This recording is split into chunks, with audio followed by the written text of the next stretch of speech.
Welcome to Pensar Basketball Live, and would you believe it? I have a very corny dad joke for this one. Would you believe I dropped 81 of these?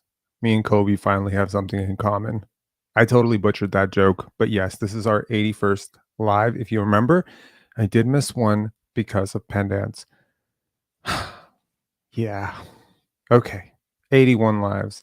And the Raptors definitely did not save their worst performance for last. They managed to get smacked by only 15 points in Miami by a team that continues to play its starters well. And the Raptors decided inexplicably for some reason that is beyond my understanding to not really play their starters in this game. They didn't really want to make this competitive. And you know what? I don't really care. I'm not going to complain too much about it. There's not even a bench big like Malik Williams to pick on today because Malik Williams was actually pretty okay by Malik Williams standards. Definitely, we can talk about this game. RJ Barrett and Emmanuel Quickley do not play, and the Raptors come out dead even in the first quarter, and it was starter for starter. And then something happened in the second quarter, and the next thing you look up, it's like that play by Tyler Hero will stay in my mind forever. Forever. It was just like pump fake, one guy goes past. Pump fake, another guy goes past. Oh my gosh. If ever in your life you have entertained the idea of what's the big difference between, someone like Tyler Hero and Gary Trent Jr., I think you saw it tonight. Hopefully you saw it tonight, and probably you'll see it a little bit more in the playoffs if you haven't seen it the last 3 playoffs. He's a pretty good player. He's a pretty good player. He's talking a little bit of smack to Grady Dick. Grady Dick is officially certified by Tyler Hero. Speaking of Grady, he had 14 points. Not the most efficient 14 points, but he showed some really cool stuff. Ochai Abaji, the most points he scored in a while, it feels. He had 10 points. Gary Trent Jr. was the scoring leader for the Raptors tonight with 18. Kelly Olynyk in 22 minutes gets 11 points. And, at some point, I wonder if Darko Rajakovic looked over to his assistants and said, put the scrubs in, this game is over. And one of his assistants said, the scrubs are already in, Coach Darko. Because when you're playing Malik Williams and Jalen McDaniels and Jordan Nwora, key rotation minutes, there isn't really anywhere to go from there, to be honest. There's nowhere down from here. And I think that encapsulates the season pretty well. There's nowhere to go from here. So what I should have done is I should have introduced what the format of this show is going to be. A few things are going to happen on this show. Number one, we're going to go through our Raptor grades, which is pretty cool, right? We're going to go through and just talk about every single player, and also we're going to talk about Darko Rajakovic, and we're going to address Masai Ujiri. And I'm not going to talk about Bobby Webster because I really can't distinguish between what one guy does and what the other guy does. So I'm just going to talk about Masai, and you can ascribe that mainly to Bobby Webster, Dan Tolzman, Teresa, everybody in that front office.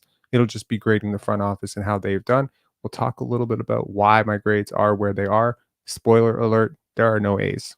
There are no A's. There's an F. I'll tell you that. There's a friggin' F, and it's pretty easy to guess where that F is going to go. It's going to be pretty upbeat. We'll keep it pretty upbeat. There's also going to be an Eastern Conference playoff prediction. I'm going to be dead wrong. I know my brackets. I suck at brackets, and I know it's going to be wrong. But there's going to be an Eastern Conference playoff prediction. We can talk about, what might happen in the playoffs, the play-in, etc. Who I expect to advance and who I expect to come out of the East. Yeah, I mean, if you're not following, if you have been following along, you know exactly who I expect to come out of the East. And we'll definitely go and check in on the Raptors post game with Darko Rajakovic and see what he has to say. And we'll do lives throughout the off season. We're gonna do tons of lives. We're gonna do draft coverage. We'll do a live on May 12th. We're gonna have a lot of coverage for you guys. And was there something else that we're gonna do in this? Yeah, I will give you a really okay. So some of our lives towards the very end, they tail into like some pretty deep topics, life topics, self improvement topics, relationship stuff, money stuff. I want to share with you like what I consider to be the cherry on top of all of that unsolicited life advice that I believe can change your life. And it is going to be towards the tail end of it. Whenever I feel this live is about to end, I'm going to drop it right at the end. So if you're watching this later, just scroll towards the last 10 minutes. It's probably going to take up the last 10 minutes. And it's going to be something that I feel can change your life for the better. Regardless of how well you're doing right now, I believe this can be a life changer because it has been a life changer for me. It's how I quit smoking. It's how I have been just much happier over the last year. And it's just something I learned over the last year that I'd love to share on the final game of the year. Okay, let's take a look at this game because it wasn't so pretty. All right. And it got away from them a couple times where it got a lot worse. And then, Garrett Temple, old dad, Garrett Temple, he comes in and, he steadies the ship a little bit and he makes it a little bit better. The Raptors do manage to take more shots in the Heat, but unfortunately for them, they shoot pretty abysmally. Luckily for them, the Heat also shoot abysmally. A little bit of that is luck. Okay. And I gotta say, Ram Riders say, but to find out by this course. No, there's no course. There's no course being offered. All unsolicited life advice is free, of course. Um, okay.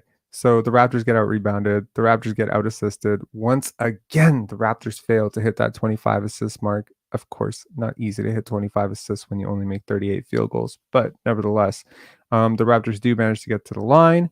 And there's just not a lot to talk about it other than the fact that the Raptors trailed by 30 at one point. So this was a blowout. Like, don't let the final scores fool you into thinking, oh, was it kind of close? No, it wasn't freaking close. And, again, I was thinking about it, like, and as the fourth quarter is running out and I'm just watching like Jalen McDaniels play basketball, which is like pretty much should come with a trigger warning in and of itself. And we can explore why that might be when we talk about his grade for the season.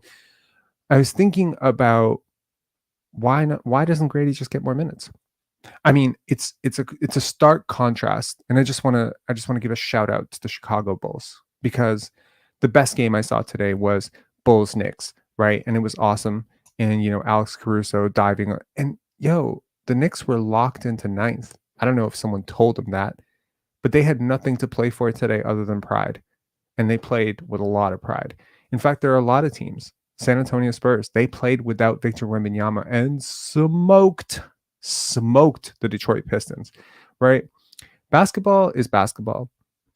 Nothing pisses me off more, honestly, and I think a lot of people can maybe relate to this. We all probably grew up to some extent, dreaming of being hoopers, dreaming of being NBA players, right? And guess what? The people who play in the league also grew up dreaming of being in the NBA. Grady grew up dreaming of the NBA. Scotty grew up, for sure, dreaming of being in the NBA. So when you get there, it's very, very important not to take it for granted. Something Darko Rajakovic has talked about a lot, right? And I always appreciate the guys who have the humility not to take it for granted. Grady doesn't take it for granted yet, and I hope he never does. Being a professional basketball player is a dream.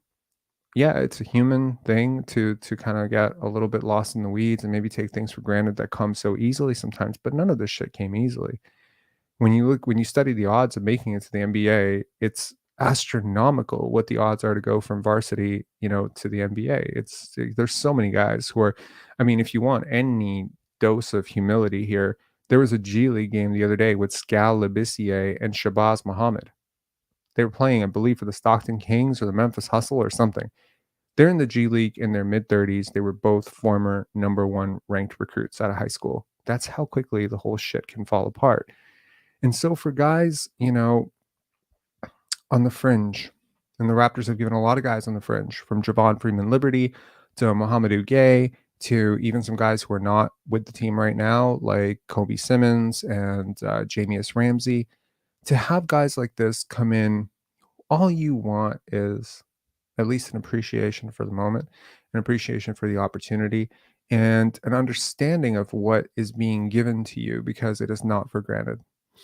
And I think what has been most particularly aggravating about watching certain players on this team play is it does feel like it's just a job. It's just, and when that element of it comes above the game, that's when it becomes frustrating. And it becomes a little bit personal too, because it's not fun to watch. It's not fun to watch a guy just laissez-faire, and jog up and down the court and kind of like half-ass everything. No, who's turned me around a lot this season? Jalen Suggs. You know why? Because that guy plays like every single possession might be the last possession of his life. And I appreciate that, you know? And for a lot of people, every year the NBA is like a filtration system. There are a lot of guys who probably think they're going to play in the NBA next year, and they're not going to get that call. And they might think, oh, we'll get the call somewhere. It's not going to come.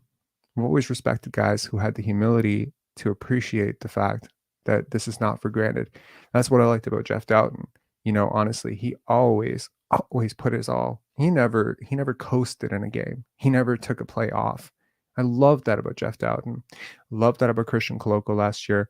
I love that about Grady Dick this year. And it's something that's particularly bothered me about Jalen McDaniels. We can definitely talk about Jalen McDaniels' PTSD later. But nevertheless, this game was full of a lot of guys who just didn't care. One guy who did care and cared a lot this season was Garrett Temple. I did not give Garrett Temple a grade because he simply didn't play enough for me. But I got to tell you, if there was an A to be delivered, as sad as it might be, it would be for Garrett Temple. Bruce Brown had a pretty decent game in 20 minutes. He had 6 points. Didn't do anything else. But in those 6 points, man, he was flashy as hell. It was fun, bro. And here's the funny thing. I wish that I had known ahead of time the number of crazy things that Alvin Williams was going to say this year, because this year he compared, I'm not kidding, he compared Kelly Olynyk to Hakeem Olajuwon on air, on a national broadcast, bro. He said that. He said, it looks just like Hakeem Olajuwon, which is crazy because he played with Hakeem Olajuwon, right? Like that's nuts, right? Today, he compared Bruce Brown to Steve Nash because he made a floater. Looking like my man Steve Nash. I was like, bro, someone clip this. Please fucking clip this. It's embarrassing because he played against Steve Nash for like his entire career, which means he guarded him at least 2 times a year. Alvin Williams has lost his fucking marbles. Jesus Christ. Unbelievable. Okay, so not Steve Nash. Bruce Brown had 6 points. I think Jordan Nwora played relatively well. Again, hard to judge these possessions and these games, but kudos to the Heat for blowing the shit out of the Raptors both games. Showed a very professional approach. I believe that is a sign that this is a mature team that understands what's at stake. They're tuning up for the play-in. They are very much heading for the play-in. I believe they're going to say it. Rahul, bro, chill. He was saying it lightheartedly. No, I don't think he was. And you don't have to tell me to chill. You chill. All right. Moving on. Stuart Highsmith, I think he was perfectly fine for them. Thomas Bryant gives 18 points and 10 rebounds. Jordan Lalonde saying, Alvin Williams, you would ever expect he was in the league for so many years and he was successful when you hear him speak. Bro, Lenny Wilkins, man. Lenny Wilkins. Like an unbelievable amount of faith that he showed. Honestly, Alvin drove me crazy as a player. Like when I watched him play, like I hated watching Alvin Williams play. I liked his scrappiness and his defense, but offensively, he drove me crazy. Like he just he was the original, like dumb shot taker kind of guy. Like he was like, I don't know. It was hard to criticize because he only took like, very few shots, and he was so good defensively. But yeah, he wasn't a point guard. He didn't see the game like a point guard for me. Um, but nevertheless, he does have some pretty great. It's just, again, it's something people do after basketball, right? He didn't make a ton of money in his career as a role player, etc., but he made enough. I just think with some guys, who analyze the game, I think there needs to be that respect for your audience, that you understand what you're talking about. And far be it for me to say an NBA player doesn't know what he's talking about. He just has some really funny things that he says once in a while. He also has some better observations. I don't know. I've been listening to Alvin do this for like a few years now. He's gotten better every single year. So kudos to Alvin Williams. No shade. Just saying, it's pretty crazy to compare Bruce Brown to Steve Nash. Okay. And DeLon Wright, one of my favorite ex-Raptors ever, with a plus 23. And Jaime Jaquez, one of my favorite rookies, with a constant rim attack. He didn't make any threes tonight. Not the greatest three-point shooter, but really didn't. He struggled tonight. But 18 points, 5 assists, 4 rebounds. I don't necessarily know if he'll become the Jimmy Butler clone that some Heat fans think he will. He has sort of tailed off towards the end of the season. But he is a very, very good player. We talked about it in the last live. We got into a huge debate about how much I like Jaime Jaquez versus how much I believe Lil Jon didn't like Jaime Jaquez. And so, yeah, like I really like him, and I think he's been a very productive rookie for that team. And, the fact that he plays as much as he does and he has a trust is a great testament to his basketball IQ, and the fact that he has been so well coached in college, but also B, like, his ability to adapt to a new league. And I mean, just watching Grady out there, he got bullied by Jimmy Butler like on 3 straight possessions, right? And I'm just thinking to myself, this kid is 20 years old and he is like one-on-one checking Jimmy freaking Butler. Like, this is not easy. I mean, he's not like Grady Dick is some OG Anunoby or Dyson Daniels level athletic defender type that he even has a chance in this matchup. He does not have a chance in that matchup. Jimmy Butler will do whatever he wants. If Jimmy Butler played Grady Dick one-on-one, I'm pretty sure Jimmy Butler, if there was no losers outs, like, I'm pretty sure Jimmy Butler could snake him. Like, he could, like, it would be 50-0 type of thing, like Michael Jordan versus OJ Mayo, all those famous things. And that's not shade on Grady. It's just there's such a big gap physically and mentally and, talent wise, skill wise and stuff. So the very fact that Grady Dick is even trying, I almost regret not giving him an A. He hasn't been great. That's just the truth. If you take his entire season, it hasn't been great, but it's ending in a great place, if that makes sense. So yeah, we'll definitely talk about the season grades, but first let's talk about let's go to Darko Rakovic and see what he had to say. This is their time to prove themselves. And did anyone jump out? Did Javon, Malik Williams, any of these guys who were sort of Jordan, any of them kind of show you something that you were hoping to see? You know what?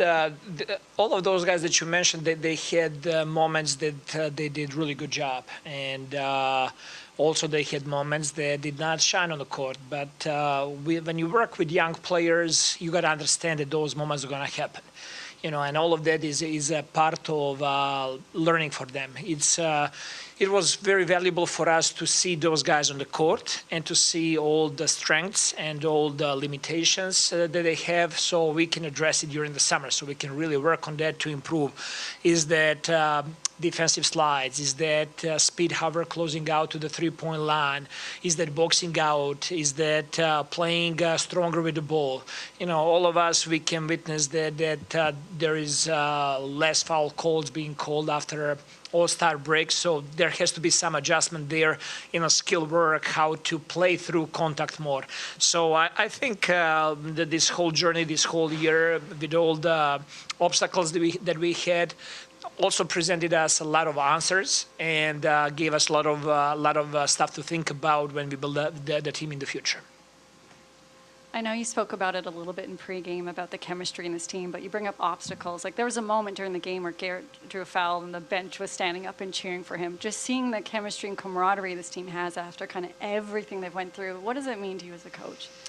It means a lot, and that's what I literally told to our guys in the locker room. Their ability to stick with each other and to have trust through all ups and downs that this season brought on us speaks a lot about the character of the guys that we had. And I'm really proud of them sticking together all the way to the end. That was actually going to be my question, was what was the message in the locker room after the game? So if there's anything else to care to expand on, or is it just... I mean, the other part of the message is like our focus on summer and our focus on development and improvement and, everything that we can do to be better. Individually, me as a coach, each player is individually, we as a group, what we can do better, what we can learn, what are the skills that we can acquire during the summer for us to make next step for us. So just to pick up your point on summer, when do you start that planning in terms of like putting it in a bucket of like, okay, this is the things that we need to work on, kind of get that going? Do you wait until the season's end so you can have that kind of 82 games, or are you kind of in the back of your mind putting those ideas there to kind of tackle for that time off? All of those plans are made and ready, and we just need to get after it now and execute. But we have all the plans for each player, for the for everybody. Everything is ready to roll. And then, Coach, I know this season has been very long and a lot of hurdles that we talked about pregame. Will you be taking any time off, or is it straight to the grind with these players? For sure, I am gonna take some time off, spend a little bit of time with my family. They missed me a lot this year. I did not spend enough time with them, so there's gonna be a little bit of downtime, but at the same time, preparation once we get in the trenches to continue working and getting our guys better. Thanks for watching the Toronto. Okay. So, unbelievably, which is, kind of funny. My Jalen McDaniels grade did not show up. It's just an F. So we're just going to get that out of the way. He didn't decide to show up for this season, so we're not going to show a graphic for him. Jalen McDaniels was horrible. So let me pull up Basketball Reference, and we'll go through this. We'll go through it all. The good, the bad, all of it. I do want to say that, there was some promising stuff from Grady Dick tonight overall. Like, it was not, like, by the stats, it wasn't the greatest game, but it was overall a pretty good game. Got to see a little bit of, off-ball action, like him coming off, and again, you test yourself against teams that are going hard, right? Like, you test yourself against teams that are doing well and, disciplined teams, especially good defensive teams.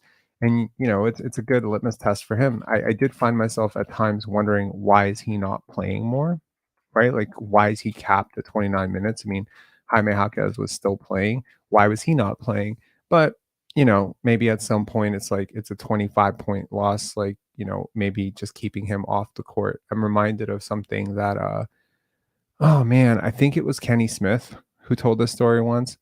I think it was Bill Russell who was his coach. I could be butchering this, but I believe he had a coach, and I believe it was Bill Russell. And so he always made Kenny Smith sit in the front of the bus. And I hope I'm telling this story correctly.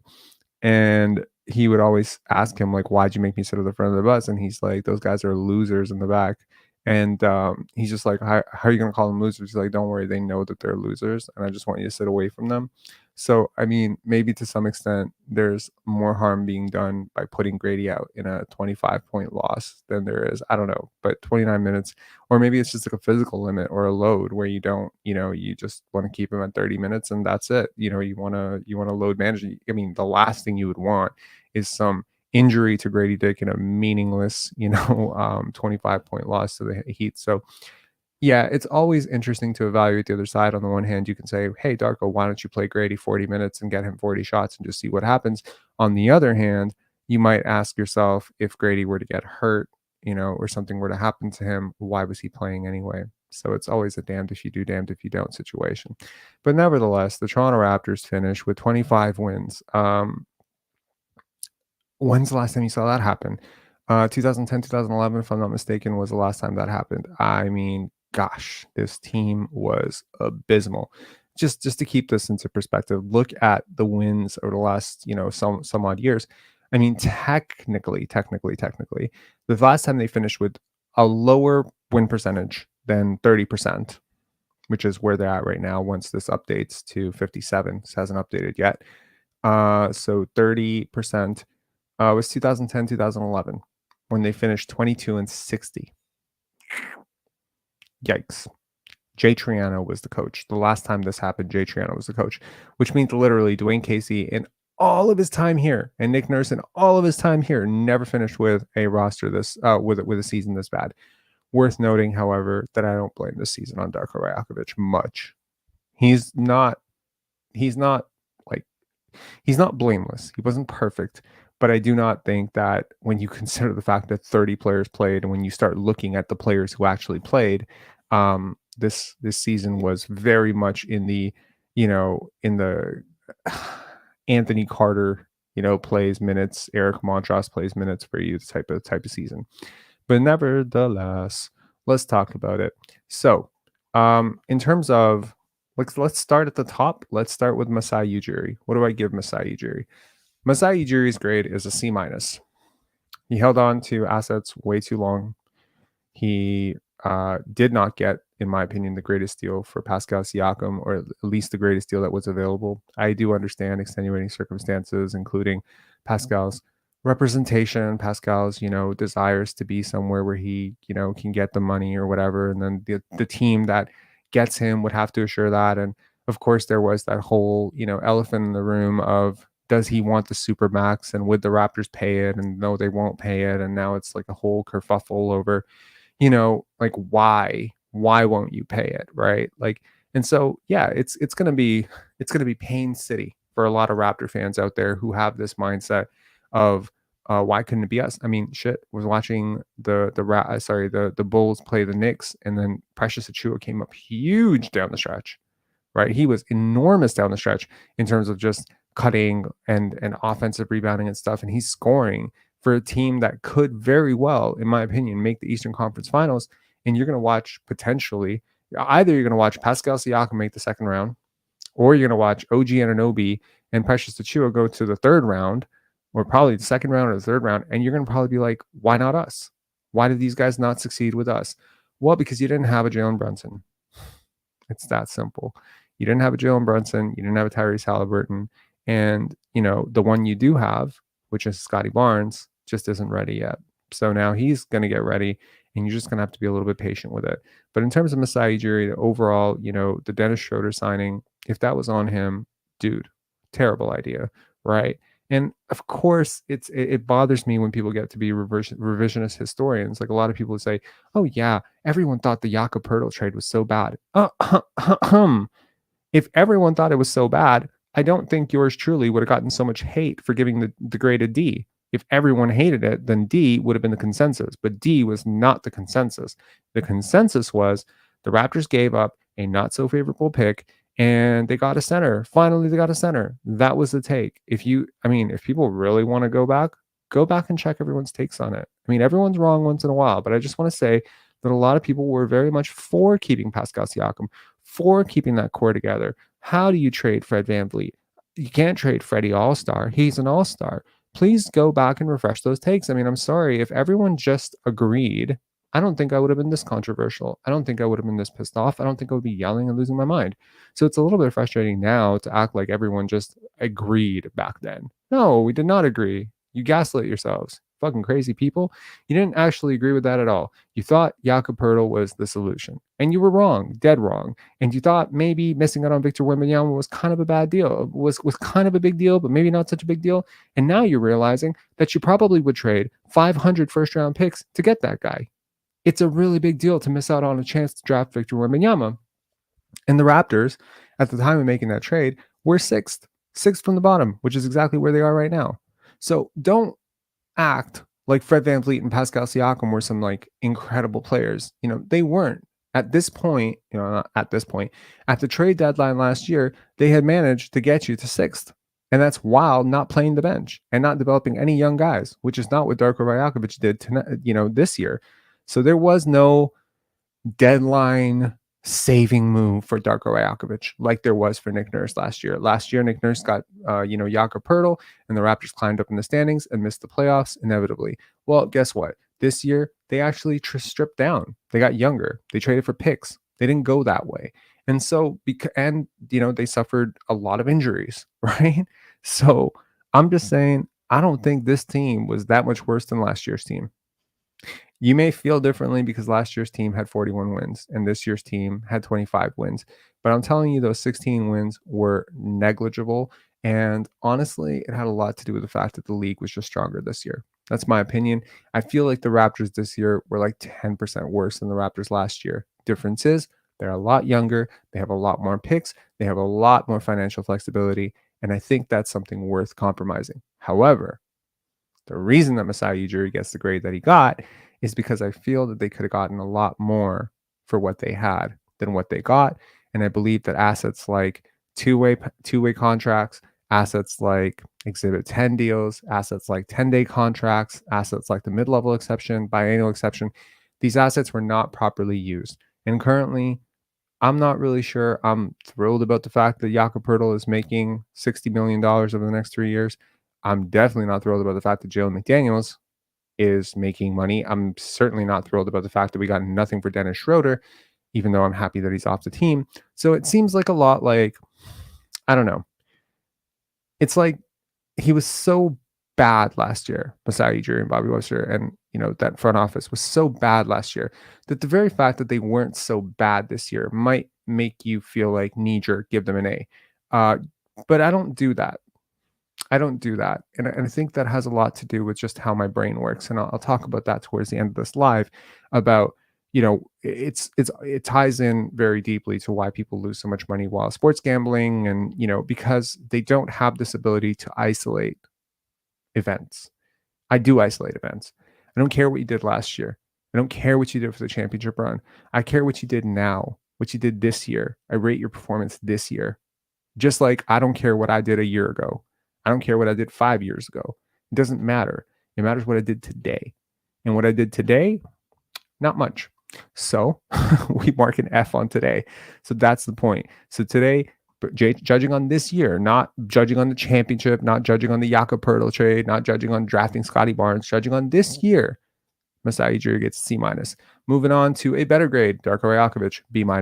Honestly, no one had to deal with necessarily more than Darko Rajakovic, from the roster turnover to the culture of selfishness that he walked into, to the slew of injuries, to the roster turnover, to having a max player who maybe wasn't entirely bought into his system. If you believe all the body language of Pascal Siakam, basically looking like he would be anywhere on earth other than that practice from earlier on in the season. If you buy, some of the stuff of him now boxing out, really hard to implement a defense when a guy who plays 40 minutes a night refuses to play defense.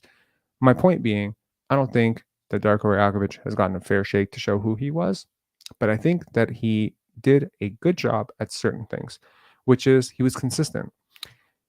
He was very consistent. He managed to change the culture.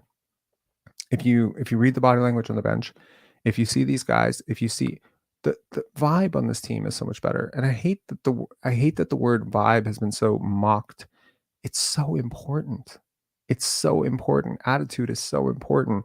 Morale and chemistry is so important. The fact that he has pretty much built it from the ground up, and he has gotten the trust of these players, and the fact that all these young players have developed, and Grady Dick is shooting nearly 50% from 2, which is not anything anyone should be expecting for a physically underdeveloped rookie playing, major minutes. I think that he has done a fantastic job at developing players and boosting morale and changing culture and basically changing this team's entire philosophy around team basketball. That's what he was brought in to do. He was not brought in to win basketball games this year. Now, will be interesting for him. Will he be Dwayne Casey Part 2? Difficult for some people to see Darko Rajakovic is doing, Casey, because, physically they look so far apart, and one's a European guy who's preached on movement, and the other guy was an assistant, who had this defensive mentality. But there is some sense to this of life cycles when it comes to coaching. And of course, there's an element of, okay, this guy's here for, it's almost like politicians, peacetime politicians, wartime politicians. Which one do you need right now? Is it peacetime or wartime? And so, when you have guys who implement and teach, they may not always be the same guys that you need to tinker with game plans. I hope for his sake, he can be both. I hope he will be this when they need him to be, and knowing the Raptors front office, they will give him a chance when this team is ready to compete to show that he can be the next coach for this team as well. And if at that point he's not the next coach, then hopefully all the development hours that he's poured into developing the culture and all the players and their individual skill sets, etc., will make this a very appetizing job for his successor.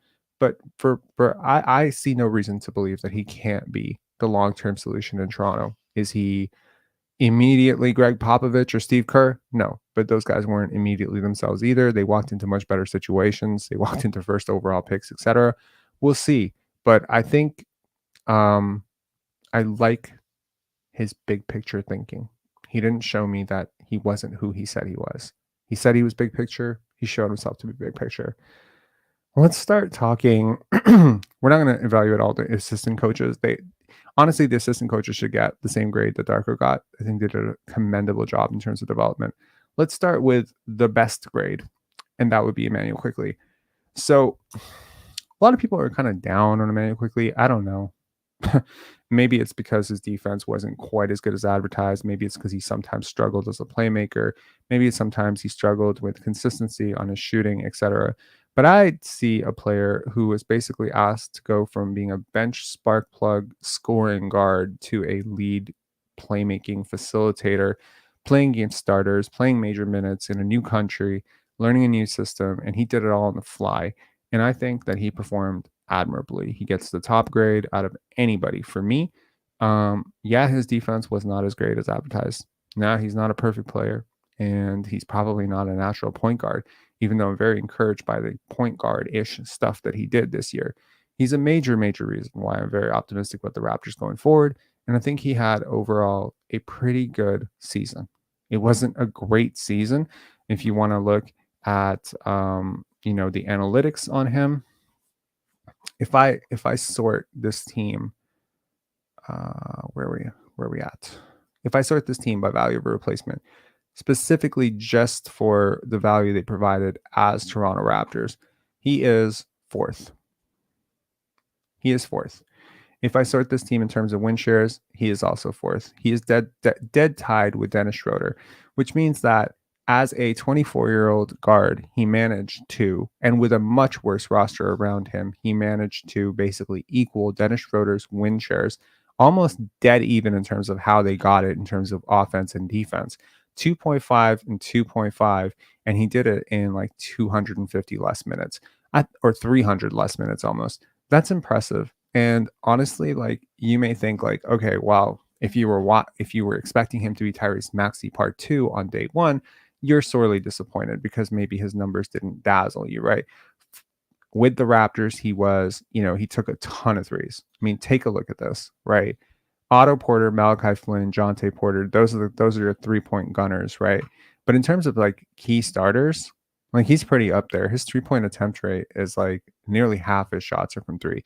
That's a pretty good number. In terms of assist percentage, let me just show you Emmanuel's career because it is a very interesting dip.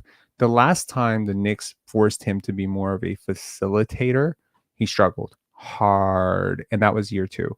If you remember here. So where is it? So you'll notice 24% assist, and that was when he had a bit of a dip, right? In terms of box plus minus, we saw as a rookie, box plus minus 0.9.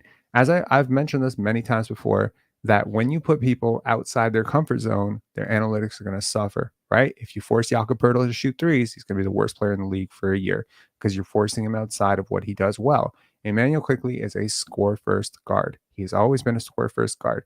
So the fact that you are maybe molding him more into a combo guard who can, be a point guard, like a primary point guard, initiator, set guys up, organize your offense, etc. He's going to struggle with that. Now, the first time they forced him to do it, he really did struggle. He had a 0.2 boxes minus, right? And that was tough. But he has 0.2 offensive boxes minus, dude. Now here, look at him with the Raptors. I mean, most of his analytics struggled because of defense, partially because he played half the season, half his minutes with the Raptors without Jakob Poeltl and Scotty Barnes. So I think that also hurt his defense a lot because it's like you don't have the help behind you. There's not a lot you can do in terms of pressure on the basketball, which is, something he can do. And he's a pretty good team defender. He's shown to be a pretty good team defender as a Knick for the most part. But look at those numbers. Like, I mean, to go to 1.8 and dead even, right? So with New York, sorry, where is it here? Look at the assist percentage. 29.5% assist percentage with the Raptors. This is by far a career high. He completely changed his game and he didn't completely fall off the cliff analytically. So he moved away from what was comfortable and managed to tread water. And that to me is very impressive. So that's why he gets the grade that he gets. Moving on to a person who went the complete opposite way, and that's RJ Barrett. And he gets a B minus. Now, RJ had a great season for the Raptors. For the most part, I think RJ Barrett was probably, you could argue RJ and Emmanuel Quickley kind of came into the trade as this is the Emmanuel Quickley trade. And now it feels like, oh, it's the RJ Barrett and Emmanuel Quickley trade. It's like, oh, wow, he's not a toxic asset. He had a higher PER as a Raptor than IQ, right? He had a great 3-point shooting percentage, albeit not on greatest volume ever. He managed on the with the Raptors, he managed to finally get himself to a positive boxes minus. Unless, he didn't play today, so this won't change. He was a positive boxes minus for the first time in his entire career, by the way. Just to point that out. No season in his entire Knicks life has he been positive boxes minus. So prior to this year, his career, sorry, let me just try to, why does it do that? Okay. Prior to this year, he had a negative 2.4 boxes minus on his career. He had a negative 0.9 value of replacement. Do you understand how ridiculous it is that he had a positive value of replacement this year? His 0.6 positive value of replacement just with the Raptors alone would be a career high for any season he's ever played. RJ Barrett was so much better. But unlike Emmanuel Quickley, RJ was actually put back into a role that is more natural for him. It's not entirely the role he had at Montverde, but it's very similar to the role he had at Montverde. The question, I think, for the Raptors and probably going forward will be, is he talented enough to hold that type of role in the NBA? And I think the jury's still out on that. I think you could make a case that he's a little bit better than he's shown in his career with the Knicks. Maybe, being a standstill 3-and-D shooter was just not something, and they were trying to fit a square peg into a round hole. I mean, he managed just as many win shares, if not slightly more, as a Raptor per 48 than he has at any point in his Knicks career. The second year as a Knick was his best year as a Knick, and that's when everyone got really hopeful about him. Well, this year that he just had with the Raptors was better than that year that he had with the Knicks. Granted, 32 games, 72 games, smaller sample size, greater room for fluctuation. But he was 61.5% true shooting. Can I tell you that prior to this year, his previous career high was 53.5? That is an 8% jump in true shooting. That is fucking ridiculous. Honestly, you could make a very, very serious case with a straight face, RJ Barrett for a most improved player. He has been that much better than he was last year. The grade is what it is because of defense. He gets a B minus because of defense, and he gets a B minus because I don't feel that the role he was asked to take on was that dissimilar from a role that he was already comfortable with, which means that he doesn't necessarily get the same boost that Scotty and Emmanuel Quickley did, but he does get the same grade as Scotty Barnes. The future, the franchise, the player that we are all most excited about, and the player, that is probably the most popular on this channel. And I guess, Scotty's year was a year of two halves, right? I mean, there was, of course, the pre-OG Anunoby Scotty Barnes, who, if we had done the grades back then, he would get an A plus plus plus plus plus plus. He was incredible. And then there was post OG Anunoby getting traded Scotty Barnes, and that Scotty Barnes was a lot worse. And I think a lot of it had to do with emotional state. I think a lot of it had to do with just him adjusting to new teammates. I think a lot of it had to just do with, you know, just him. I mean, he still managed to make an all-star team. He still managed to have a couple of really beastly performances. But I mean, we're talking about a guy who started this year out as an 8 box plus minus guy in the upper echelon of the NBA, in the top 6-7 players in the NBA, and slowly floated down to 6. Around the OG Anunoby trade, I think he was 6.7 box plus minus. That is firmly all NBA territory. After that time, he was pretty much in the 1 box plus minus area, which is sub all-star. So he had, I guess it depends on which Scotty is real for you. I think the first Scotty is real, personally. I'm going to be optimistic about this.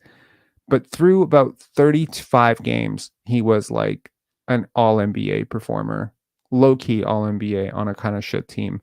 In the final 25 games of his season, he was like low-key a little bit better than he was as a rookie. It's tough. He also had to adjust to something that wasn't completely familiar to him. So he gets a boost. And maybe B- is a little bit too harsh. Maybe this should be a B+. Maybe he and Emmanuel Quickley should get the same boost. The reason that he doesn't get the same boost as Emmanuel is because I think overall, like, off the court stuff, leadership stuff, like the reluctance to lead, the reluctance to step into the role. He's 22 years old. He's being asked to lead an NBA franchise, be the man, answer questions. This is not going to come overnight. But I think the reason that the grade isn't higher for him is because, simply put, I expect more from Scotty Barnes than I expect from other players on this team. And therefore, he gets a B- relative to. And every grade is relative to what I believe the person is capable of doing. So Darko Rajakovic is not being graded against Phil Jackson, and Scotty Barnes is not being graded against Bruce Brown. He is a very good player. He's a very talented player. And I believe if he had to rank his own season, I doubt he would give himself an A. So that's where I'm at on Scotty. Moving on to more Bs. There's another B+. Javon Freeman Liberty. And he gets a B+, not for his work in the NBA, which has been a very mixed bag, but overall, just his season. He went through some injuries. He had some really promising, work in the 905. He's been such a positive presence in the locker room. He's been so humble. He works really hard. He had some really tough games, like ugly ass games. Not as ugly as Jalen McDaniels and not as ugly as Malik Williams, who are two of the worst players in the NBA by far, but bad.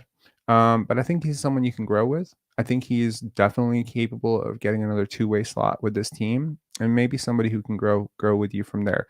I think he'll have a very important summer coming up, where this is the summer where he decides whether he wants to be an NBA player long term. And I am batting towards, yes, I believe he can be an NBA player long term.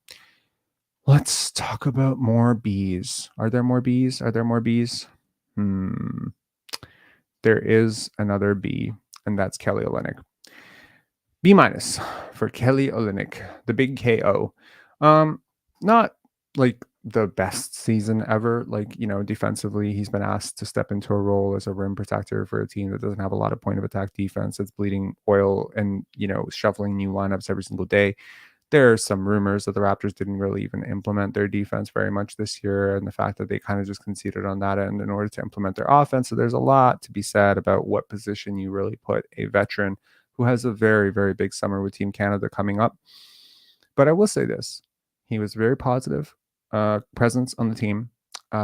He was a very good playmaker for this team. I think his game will age pretty gracefully. I mean, a lot of commentary about how I don't think Pascal Siakam is necessarily going to age super gracefully. I think Kelly Olynyk is on the opposite end of that spectrum. He is someone who will age. He'll age like fine wine. And even at 33, 34, I mean, again, as a backup big, he'll be solid value. $12 million, probably a little bit rich for me, but that's more a Masai thing than a Kelly thing. I think he played admirably. He provided good spacing. He was as adequate on defense as he could be. He's not the greatest rebounder. He's not the greatest shot blocker. He didn't have some crazy wingspan, but I think overall he was all right. He was all right. He was all right enough to warrant a B minus. I don't think you can give him a C's. Okay, let's talk about the C's, and the C's are Jakob Poeltl. Honestly, man, the shooting bothers me. The fact that he can't make shots from outside, the restricted area. And at times it felt this year that he was a step slow defensively as well. You need him to be basically like world beaters defensively in order to even justify having him on the court for 25 minutes to 30 minutes a night. And I think sometimes like this year, it felt like he just wasn't as sharp as he was last year. And that makes sense. He was working with Dennis Schroeder instead of Fred VanVleet. And that is a massive drop off. I don't care what you felt about Fred VanVleet or what I felt about Fred VanVleet. There is no comparison between those two. Just to visualize the drop off, and I'll show you what I mean when I say drop off.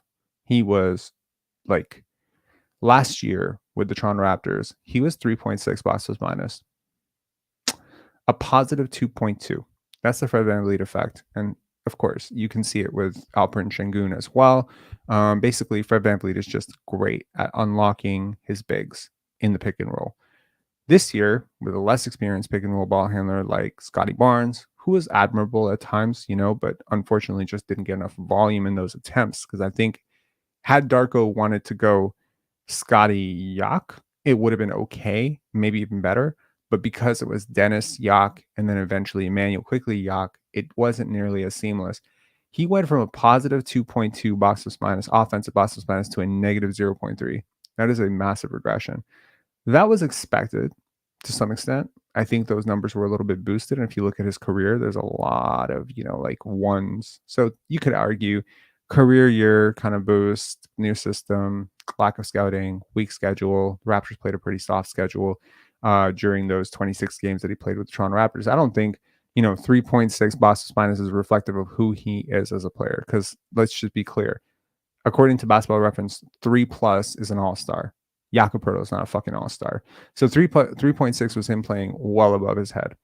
With San Antonio, he was a 0.9. With the Raptors, he was a 0.7. Is it really that far off from what he usually does? Yeah, defensively, it's that far off. I think defensively and offensively, this is a guy who should be able to play 25 minutes a night without hurting you too much.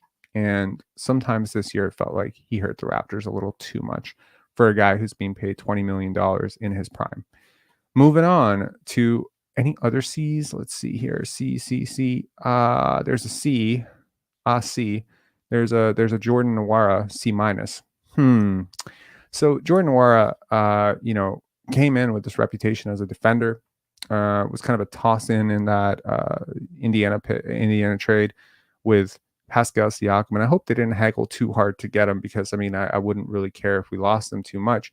But he is a guy who could be a guy on the bench. He's a guy who can be a third string small forward. If he's your backup small forward and you have to rely on him on a nightly basis, I just wasn't very thrilled with his defense and his approach to the game and consistency. I just feel like someone his size and someone of his experience at this point in his career, he should be able to offer you a little bit more defensively. How much of that has to do with the fact that there just isn't a lot behind him? And, again, defense works on a string in the NBA. If there isn't a lot of help around you, you're going to be somewhat limited, and everyone's going to look a lot worse than they really are. Like if you take OG Anunoby, right? OG Anunoby was a really good defender for the Raptors, but he got world beater status when he went and played with like Isaiah Hartenstein and, in the Knicks. Because obviously, if you're going to play in a better system, under better coaching, better system, better teammates, whatever, everything's going to it's all going to balance out offensively and defensively. And so, I do wonder how much of Jordan Nwora's struggles defensively had to do with the roster around him, and how much of that is just him, not reading the game, reading the game very well.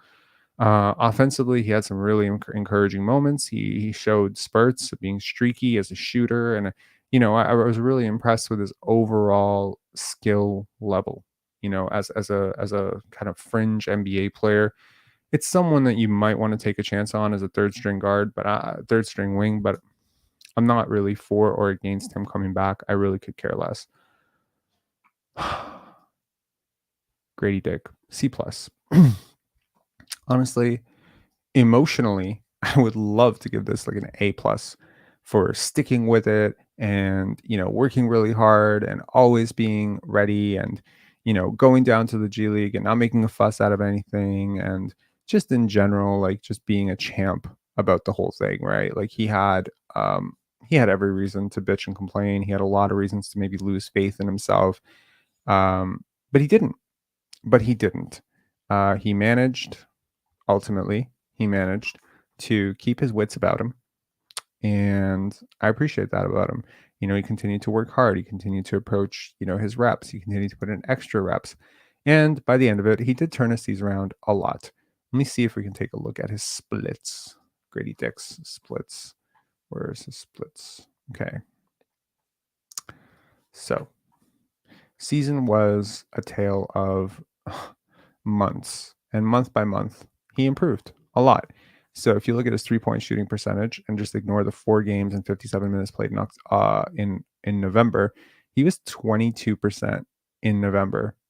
And because he played so many minutes, so many of his minutes were played in November, it disproportionately kind of skewed. But if you really think about it, he was below league average. Sorry. Oh my gosh. Here we are.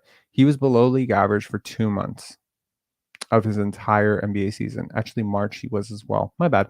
33% from 3 in March. That was not the greatest, way to end his season. But overall, when you look at his analytics, he simply did not outperform the average 13th overall pick. Let me just put it that way. He was like, for vast majority of the season, he was like one of the 5 worst players in the NBA. He struggled defensively. He struggled with pace of the game. He struggled to find his role.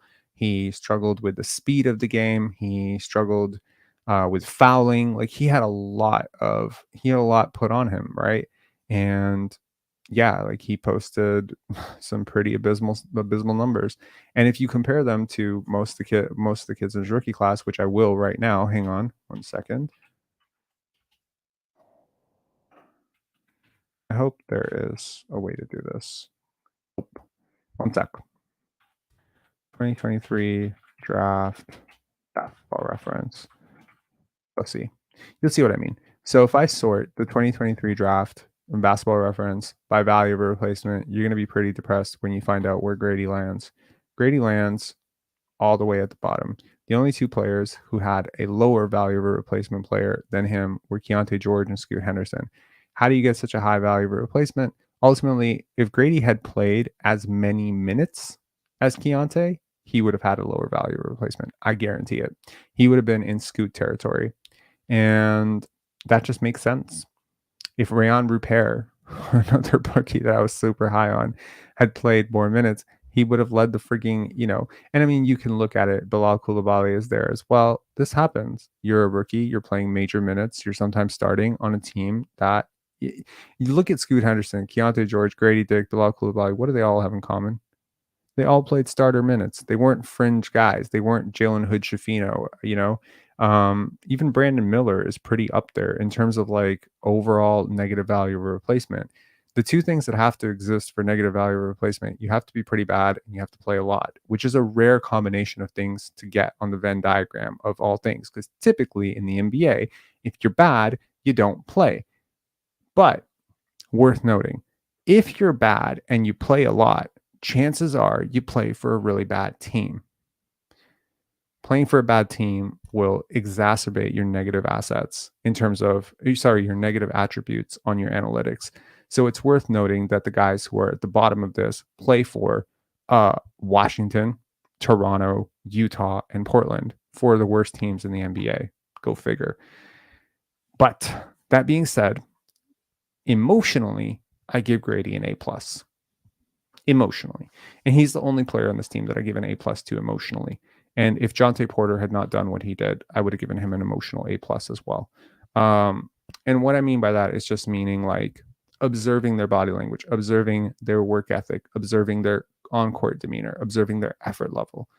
all of these things to me, it's like even observing, their words and listening to their words in practices and just knowing a little bit more about their journey throughout the year. I have nothing but the highest of hopes for Grady Dick. Let's move on. Let's move on. Okay, Bruce Brown. Yeah, veteran Bruce Brown, 27-year-old Bruce Brown, who was, who maybe was brought in under the assumption that his contract being so flexible and him being so valuable as a role player, and all the stuff that he did in Brooklyn, and of course the massive contribution that he had to the Denver Nuggets bench would be something that maybe the Knicks or the Heat or one of those teams would really, really value enough to part with a first round pick. And that didn't happen. And I don't know if that's because the Raptors didn't get one. I don't know if it's because the one that they got was a 2024 pick, which I suspect was, in fact, what happened. The Raptors were being offered 2024 picks, and the Raptors just simply refused because they didn't want to become the dumping ground of, they didn't want to be the team that had 4 picks, with guaranteed money in the 2024 draft. Because, of course, prior to trading the OKC pick, they had 3. And if they had traded another one for Bruce Brown, that would have been 4. So, and then add in the fact that they had Detroit's pick, that's 5. You have to make 5 selections in this draft.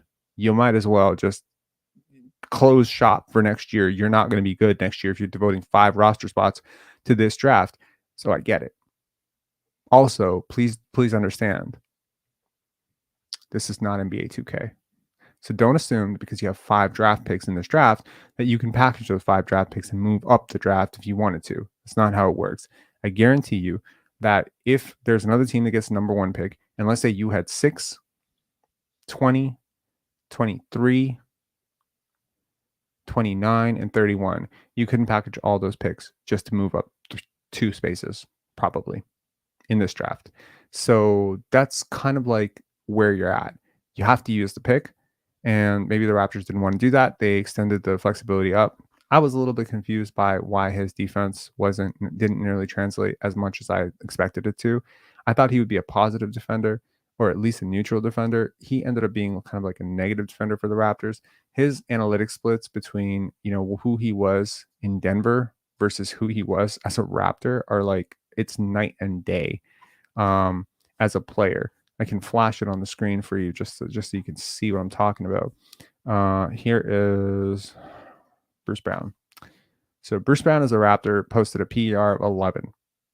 That is like crazy for a guy who typically stuffs the box score, but that's kind of like who he was in Indiana as well. In Denver, I mean, he was just a little bit better, right? But you could argue like the defense is the major thing here.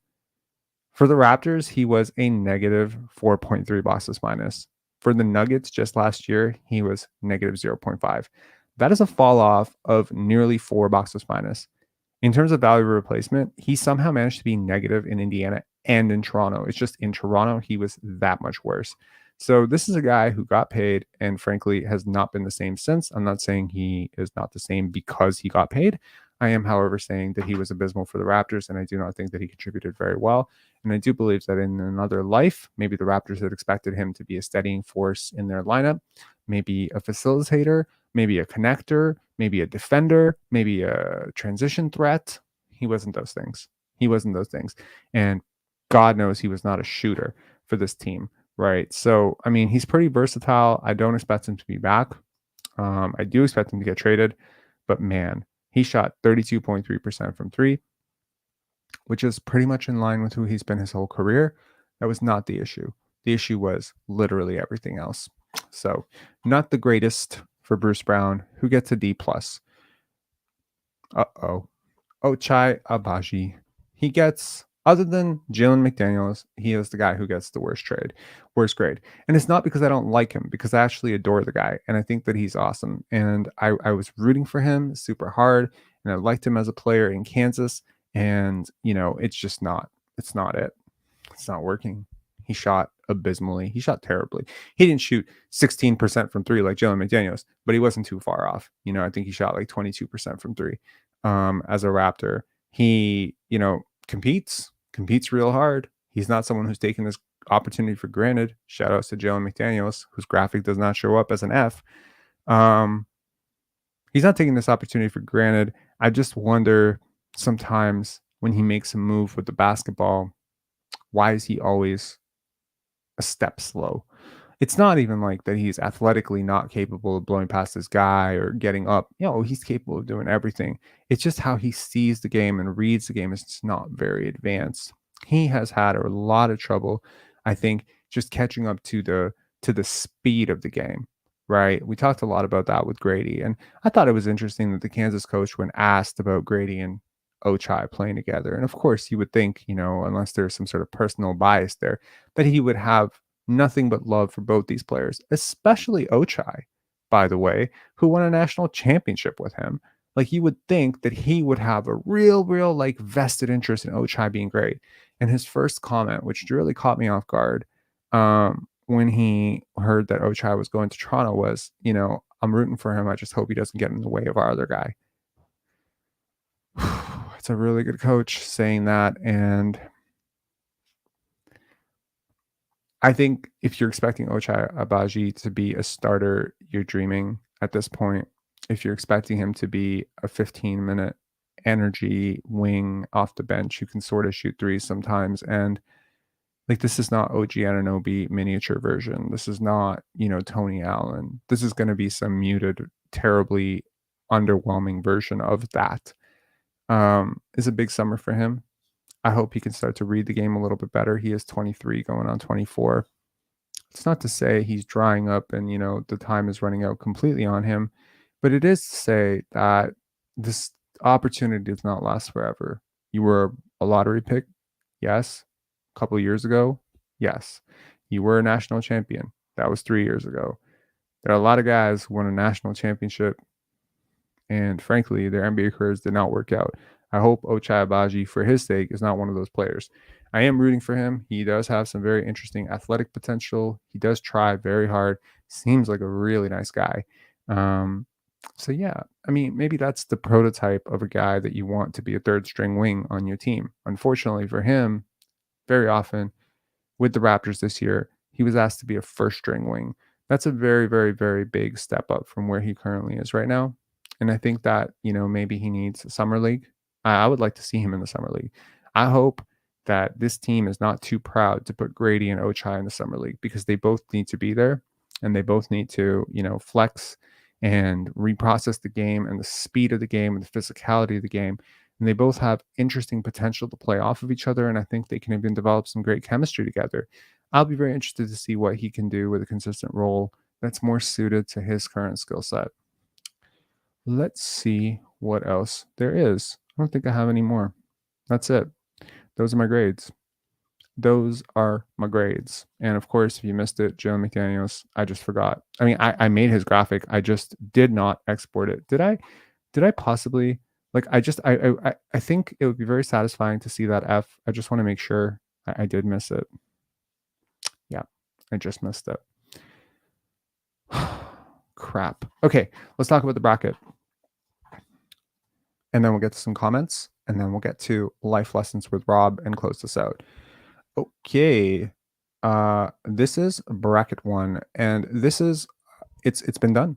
The Heat will face off against the Sixers, a daunting and terrifying matchup for any team right now with Joel Embiid if he's healthy.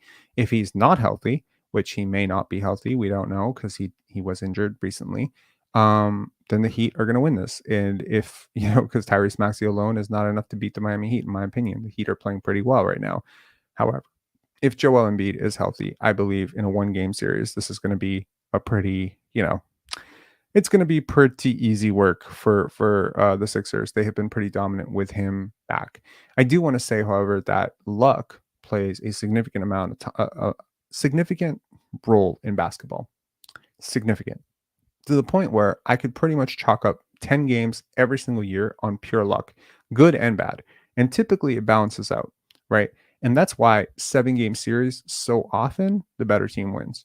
But 1-game series, bro, it's a free-for-all, which means that in a 1-game do or die elimination, even the Atlanta Hawks, who are probably lottery bound, could beat the Boston Celtics in one game. We haven't seen one game series when it comes to the NBA ever, which is the genius of the play-in, right? We've seen 5-game series. There were upsets when there were 5-game series. They decided to make it a 7-game series when I think when the wheels started turning in the lockout shortened season, 5-game first round, Knicks advanced to the finals, if you remember that, against the Spurs. So, and that's ironically the last time the Knicks had been to the finals. And then they lost Patrick Ewing and all that stuff. So anyways, my point is shooting variance is a real thing, right? There are going to be cold nights where nothing goes in, and there's going to be hot shooting nights where you can't miss. And if you get one of those hot nights from the Atlanta Hawks, yeah, and you get a cold night on the same night from Jason Tatum and Jaylen Brown, yeah, the Hawks could win a game. But over 7 games, it's going to balance out, which means that the Hawks versus, if the Hawks make it to the play-in somehow, which playoffs, which I don't think they will, there's only 2 outcomes that are possible for the Hawks. Either they're going to have, there's only 3 outcomes based on a 7-game series. The Hawks will either lose 4-0, the Hawks will either lose 4-1, or they will lose 4-2. They will not lose 4-3. They will not win. It's not going to happen. And that's what I'm saying. When there's variance and there's enough gap, currently, the Hawks and the Bulls is going to come down, in my opinion, to defense. Now, defense is not based on luck. I mean, part of it is based on luck because they're still shooting variance. But I do think the element of defense does carry forward where I am more comfortable picking a team that is good defensively in a one-off, one-game takes it matchup. And that's why, you take a team like the Lakers over the Indiana Pacers in the in-season tournament. Well, it's the same reason I will take the Bulls over the Hawks. Therefore, I think the Hawks are out, which sucks for the Hawks, of course. DeJounte Murray and Trae Young are out. And I take the Sixers over the Heat.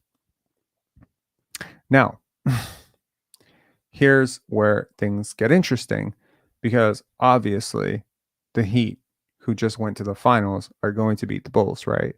This is where my bracket goes completely off the whack. And this is why my brackets are never right, because I'm going straight off the board and I'm picking the Bulls to beat the Heat.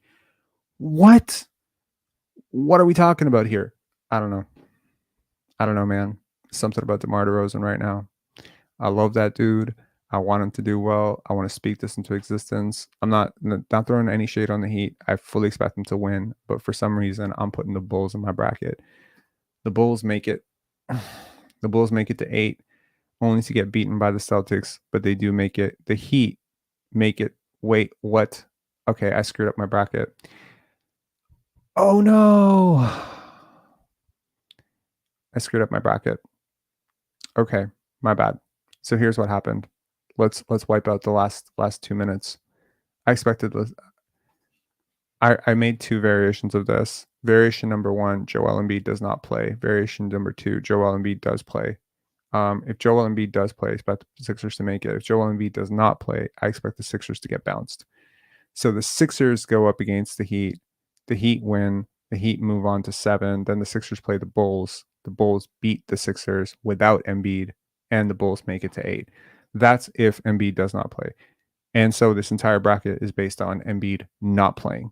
However, if Embiid did play, then I would have the Sixers at 7 facing off against the Knicks, and the Bulls at 8 facing off against the Celtics. In which case, I would still have the Celtics, and everything at the top of the bracket would still remain the same, which would still result in the Celtics making it all the way. The only thing that would change would be, I believe the Knicks would lose to a healthy Sixers team. I'm not entirely sure about that, but I think just narrowly they would lose. And therefore, instead of the Knicks losing to the Celtics in the first round, in the conference finals, it would be the Sixers losing to the Celtics. All roads lead to Celtics in the finals for me.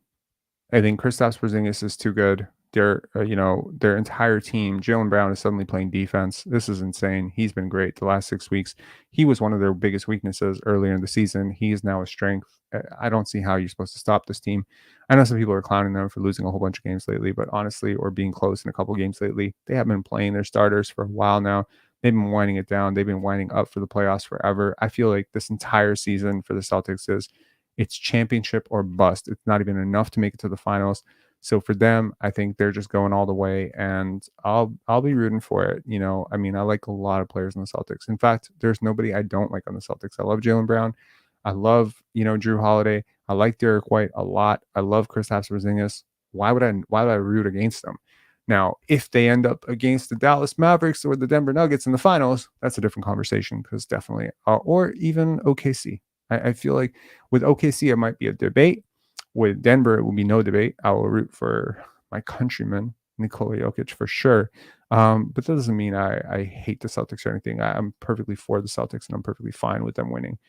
Grim Reaper saying, okay, let's get to some comments.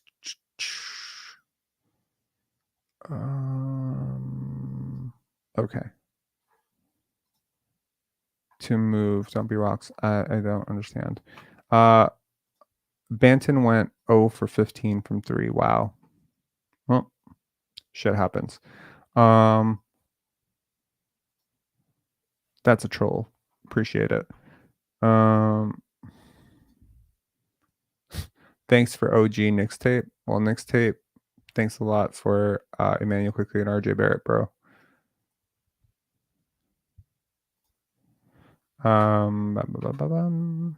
Package the drafts for Jokic. That's hilarious.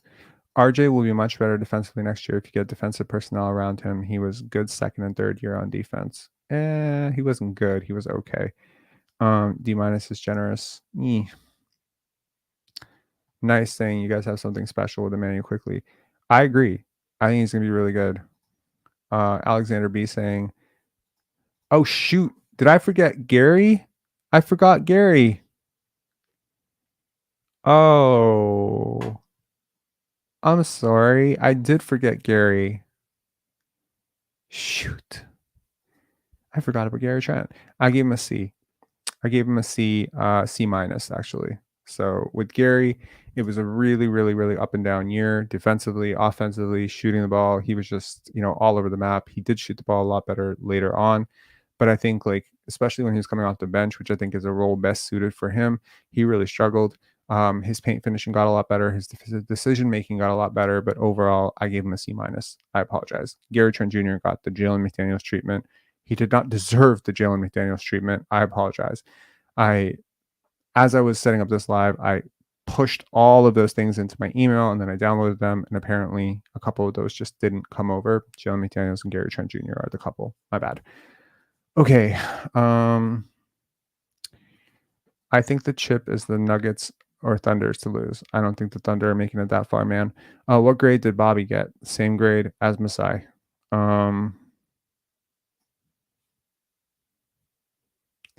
Gary is gone. It doesn't matter. Probably. I mean, he's mentioned that he wants to test the market. I'm not really sure what the market is for him at this point. It does kind of hurt your market value when you're on a bad team. Fred VanVleet knew this. That's why he pushed so hard to make this a playoff team. But yes, it hits your market a little bit different because, again, if another team is going to sign Gary Trent Jr., they have to sell the move to their fan base as well. And so some fan base is going to be sold on the hype of Gary Trent Jr. He just doesn't have a tremendous amount of market value around the league, in my opinion, based on rumors about what the Raptors were offered in trade talks for him, based on, if the Raptors go out and sign him for 20 plus million, please understand, I am going to I'm going to make the longest rant video about why this team is absolutely idiotic, insane. It would be insane to offer him 20 million. That's not his market value right now. And if there's some sort of misguided omerta or, logic or nostalgia or whatever, it's just please understand this guy has participated in 3 of your 4 lottery seasons. He's been present for all of them. So chill the fuck out. He has been a massive part of the losing here. He's also a really fantastic guy who has a lot of good, positive, spiritual, whatever, the quote was, energy giver. Sure. That's not worth $20 million.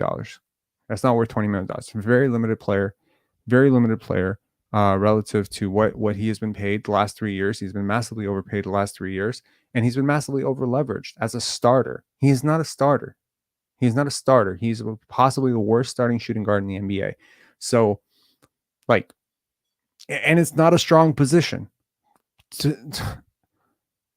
In a league where Norman Powell and Quentin Grimes and fucking who else?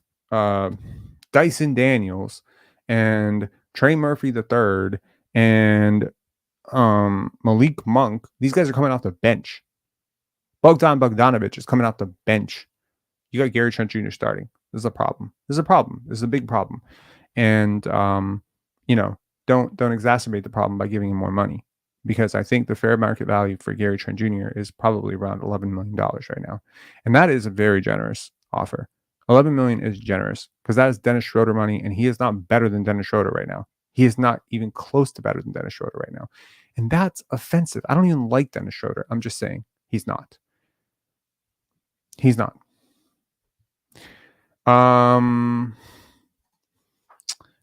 Keegan Mulvey saying, who's in free agency who replaces Gary Trent Jr. or you try for a draft 3-point? Grady? I don't know. Replace him with Grady. Like shit, play Grady 25 to 27 minutes and do it by committee. Yeah. Anyways, okay. No callers today. So let's get on to a couple of life things. So fun stuff. I recently got into thinking about, I got nostalgic about video games for some stupid reason like a couple of days ago. And what do you rate Scotty Barnes this season? I already said B-. If it was just for the first half of the season, it would have been an A+, but later on he kind of tailed off.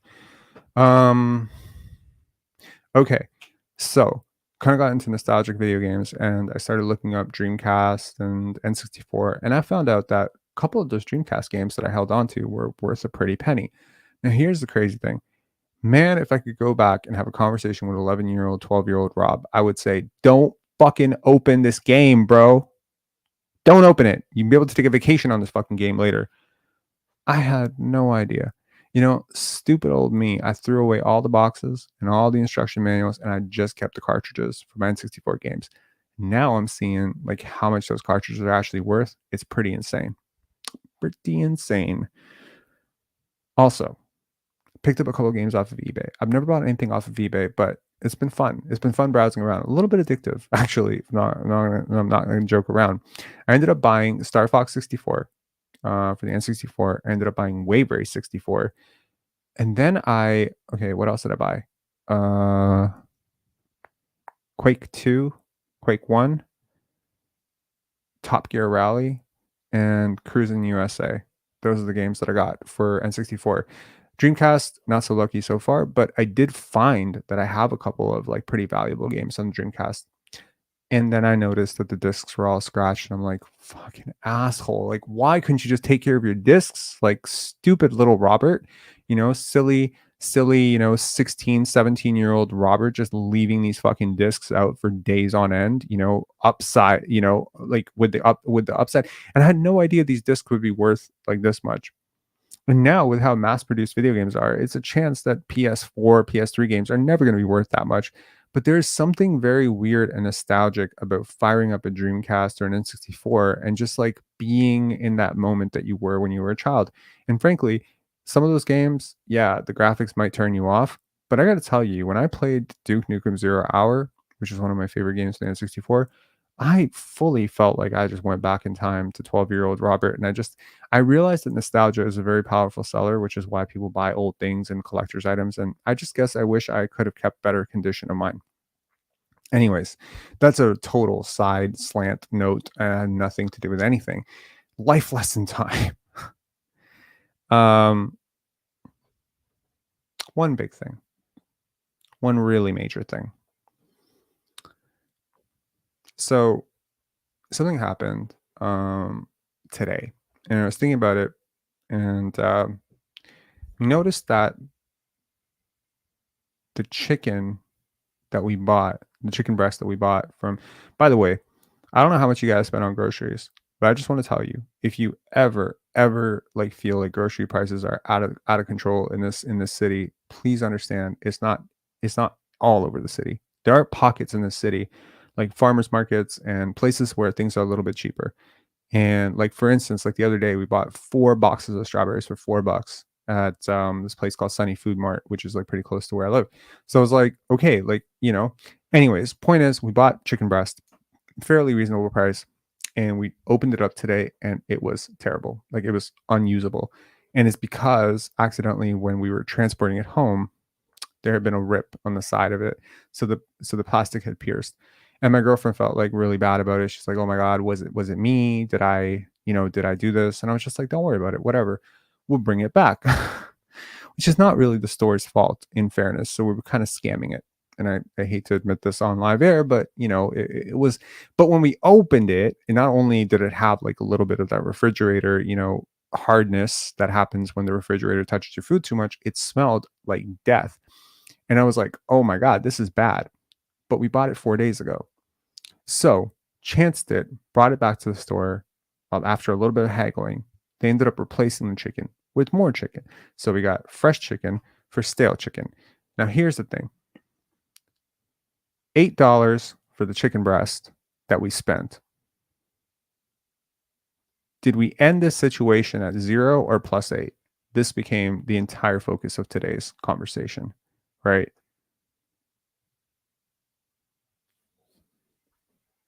Kenneth Lau, Sunny Food Mart often gets lower grade grocery. No, I don't buy that.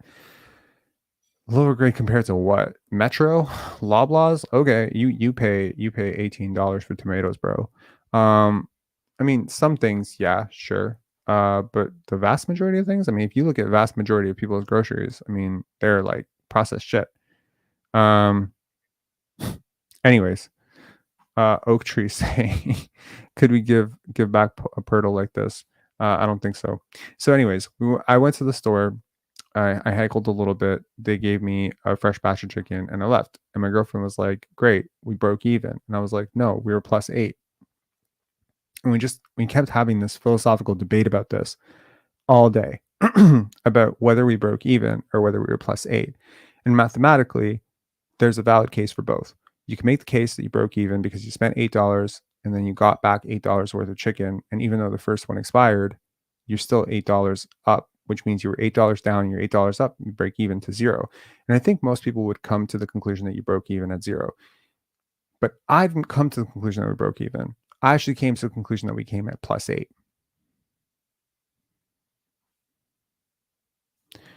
Tony Chung, trust me, Sunny Food Mart, lower grade meat than Walmart. If you want premium grade that tastes better than Longo's, has best meat with Metro a little bit lower.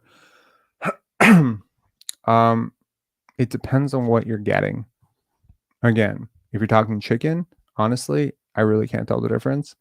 We get things from the meat. Like, I understand what you're saying, and maybe like because it is a Chinese food mart that they have like a little bit of Did you not still spend $8 in chicken? That's it. That's exactly it. Khaled L is saying, Sunny got good tropical fruits. Bro, you are -8. No. You're +8. And I'll tell you why. And this is a complete philosophical debate, but like the reason you are +8 is because the moment that meat went bad, right, you were at 0. You were not at -8. You were at 0 because you had neither a voucher for $8, neither did you have meat product for $8. You know what would have been a break even? I'll give you an example. Let's say you had a bag of chips, and let's say there's nothing wrong with the bag of chips, and let's say the bag of chips is $8. And so you have a bag of chips that's $8, and you take it back to the store and say, I don't like this bag of chips, I want another bag of chips. That's break even. That's 0. That breaks even.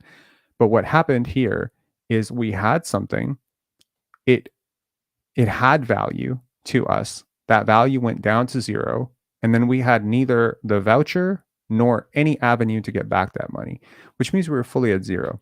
Which means when I walked into that store, I walked in with a stale carcass of chicken that my girlfriend had left open in the fridge, and there was no policy. There was no policy in which we could return the chicken because their receipt clearly says 24-hour return policy on chicken, whatever that means. So that means that it was by the good graces of the Sunny Food Mart gods that we even got chicken back, which means that leaving the chicken. So I walked into the store with $0 worth of chicken, which is expired chicken, and a receipt that grants me $0 credit. And I walked out with $8 worth of chicken plus $8. Different way of thinking about it. Question is, why don't most people think about it that way? Mathematically, it makes sense to me, but for some people, they would say, no, you broke even. It's a very difficult thing to wrap your head around logically, but think about it this way. If I flip a coin and it lands heads 17 times in a row, most people, subconsciously or otherwise, are going to assume it's going to land heads the next time. And they might even be willing to bet a substantial amount of money on that. Got to thinking about why so many people lose money while gambling. Why have so many people lost money while gambling? Well, I have never lost money while gambling. Never lost money on lotteries, never lost money at the casino, never lost money on sports gambling. Why? Because I don't think of things this way. I don't sit there and say my hot streak will be followed by a cold streak, or my cold streak will be followed by a hot streak. Every single bet is exactly what it is. It's an individual bet. That's all it is. It's a chance. There's probability, but those bets are not linked. Me betting on, Emmanuel Quickley unders 2 games ago has nothing to do with my DeMar DeRozan bet 2 days from now. Has nothing to do with anything. There's no connection between these two things. They're independent events. And so I don't always think of myself as riding a high or riding a low. I think it's a different way of thinking about it. Okay. The second thing to think about. Very often, I don't know about you guys in your personal relationships, but in our relationship, sometimes one of us has agreements with the other person. And there isn't always a nice way to say that, hey, you fucked up, right? But people fuck up all the time. You might fuck up by cheating on your gym routine. You might fuck up by cheating on your diet. You might screw your finances up a little bit. You might make a really bad business investment. You might, fall on your face. You might make a terrible, impression on somebody at a party. You might have a really bad date. All of these things are moments where you might be overwhelmed with a sense of shame, guilt, remorse, regret, all sorts of stuff. Not good stuff, but negative emotions can overwhelm you. But explore why those negative emotions even exist. And I think you'll come to an answer that actually is linked to the chicken example from earlier, which is that you're connecting things that are actually kind of disconnected. My girlfriend has sometimes anxiety about cooking because very often, first of all, I'm a pretty fucking good cook, right? And very often she will feel like it's a little weird to date a guy who cooks better than her, and someone who is very blatantly critical of her cooking. So if she cooks something that's not very good, I'll be like, this is not very good. I don't have tact about it. I'm not trying to be an asshole. I'm just being honest and direct. I'm not going to tell someone that something is good, because what if I tell her that her penne pasta is great or her risotto is great, and then suddenly she goes around thinking that it's great? No, it matters to me to tell the truth, and so I'll tell her the truth, that it's not very good or it's oversalted, and sometimes it's good, sometimes it's okay. And I remember, how often something like that would happen, where even something stupid like the clementines that we got from the store are expired. And I remember telling her, like, these clementines aren't very good. And she would immediately become a little bit defensive because she's the one who bought them. Almost like she made a mistake and she should have known about it. You know what I mean? Like, she should have known that the clementines were going to be expired. And it's like, how could you possibly know? Clementines are a complete gamble. Every time you buy clementines, it's a complete gamble. And I don't give a shit if you're a pretentious snob who buys clementines from, Loblaws and Sobeys, or if you're, like me and you're buying clementines from a Sunny Food Mart. Like, honestly, the Sunny Food Mart clementines were awesome today. I'm saying it's always a chance that the clementines are going to be a little bit sour or a little bit, not to your taste, or even the fruit. Sometimes the fruit is just not right. It just wasn't perfect. And so in that moment, what is the need to feel shame? What is the need to apologize other than you creating a link to something that you're not linked to? See, if I say that this fruit is bad, my girlfriend becomes immediately defensive and she'll start saying things like, well, if you want better fruit, why don't you go and get it yourself? Do you know what I mean? Like,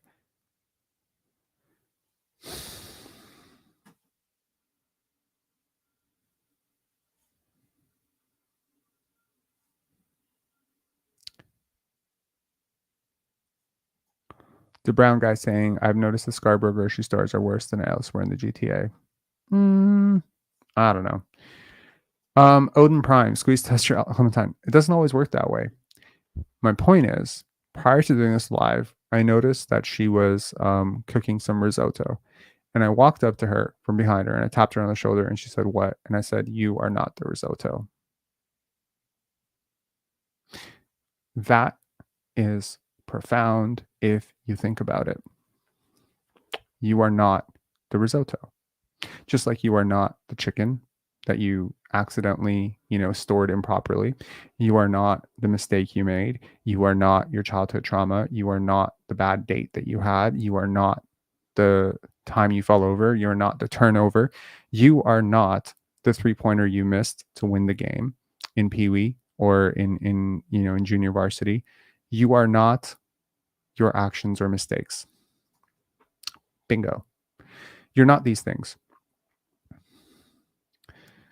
The truth is that for a long time I smoked because it gave me like some sort of relief from things, maybe anxiety. I deal with anxiety in some of the silliest ways. Sometimes, like I'll listen to podcasts at night before I'm trying to go to sleep, or it's just these thoughts in my head, of like, you're not good enough, and you wonder where those thoughts come from. And obviously most of us got those thoughts from our parents. And it's so often because when we were younger, very often we were our bad grades. We were the fight we got into. We were the food we overcooked. We were the fire we accidentally started. We were the fight we got into. Okay, well, I got into a lot of fights apparently. We were all those things. We were the tension. We were those things. And when we got in trouble for those things, we were shamed often. Don't do that again. What kind of a kid does that? Whatever. I watch it all the time. I observe people with their kids now. And, I noticed something the other day. I got into an elevator and there was a woman with a child, and child was maybe 1 year old, and she was carrying the child. And the child had pressed all the elevator buttons. Like this child had pressed 16, 24, 22, every button under the sun, right? My girlfriend and I walk in and we're going down, right? Now, there's 4 pressed. Now, immediately when we walked in, she changed. She was clearly, prior to us walking into the elevator, she was completely willing to let this child press whatever button this child wanted. But the minute my girlfriend and I walked in, she suddenly became very stern with her child. And she started to shame the child because she herself felt shame. She started being like, no, don't do this. No, don't do this. How many times do I have to tell you don't do this? And it's just like, who are you fooling? You clearly let this child do this. And us walking in made you feel ashamed because you had a whole bunch of buttons pressed and your child did it. And now you take that shame and now your child is confused. Your child is very confused because now your child is observing the world through 2 different lenses and this very bipolar messaging that they're getting from their parent, where one action is okay, but the minute 2 people are observing that action, it is somehow not okay. And this is how shame is built. It is shameful to do this. Don't do this. It's shameful. That's how lying happens. People lie about things because they're ashamed. So we very often, chastise people for lying, never realizing, people are lying because they're ashamed of something. We chastise people for being angry, very often not realizing that people are being angry because they're ashamed. We chastise people for addictions. We imprisoned people for having drug problems, not realizing ever that people had drug problems because they had an undue amount of shame. Why do you have shame? Because you are your mistakes. And so I'm telling you very honestly that you're not. You're not your mistakes. You're not your flaws. You are not, as I would say to my girlfriend, you are not your risotto. And I am not smoking addiction. And that has been a very transformative thing for me. And it has been the biggest reason why I've been able to quit. And it is the biggest reason why I haven't coughed in this live, touch wood. And it's the biggest reason why I'm not clearing my throat 50 times. And it's the biggest reason why I've been able to successfully quit. It's because I no longer feel the shame of failing to quit. I'm neither my smoking addiction, nor am I my failure to quit. It's freeing. Adopt it. Okay. We're at 1 minute and 39 seconds. Sorry, 1 hour and 39 minutes. Lil John, I promise you, I cannot go longer than 6 minutes, but I will let you on because you have been waiting. What's going on, man? Oh, it says device not connected. Yeah, what's up? Yeah, I wanted to hit a couple playoff matchups and hear your opinion on those. Sure. For some reason, my timeline is like flooded with. I think people think that the Magic have the Cavs, and I don't see it. What do you see? Clearly, I have the Magic going through. So break it down. What do you see happening? I see myself being wrong. The reason I'm low on the Cavs is just because I feel like there is a bit of a sputtering element to how they're approaching their offseason. And so I think maybe with the Magic, it feels like they've been on the rise, and the Cavs have played their best basketball like 3 months ago, and they haven't been really good lately. You can make a case that talent-wise, it should go to the Cavs because they have the best player. But man, the Magic are really good defensively. Although they do struggle, they are younger. They struggle for stretches, long stretches, and yeah, I think it will matter that they have home court advantage, in that matchup, right? So predicting the road team is bold in this case, but they've been a better team for the last 2 months.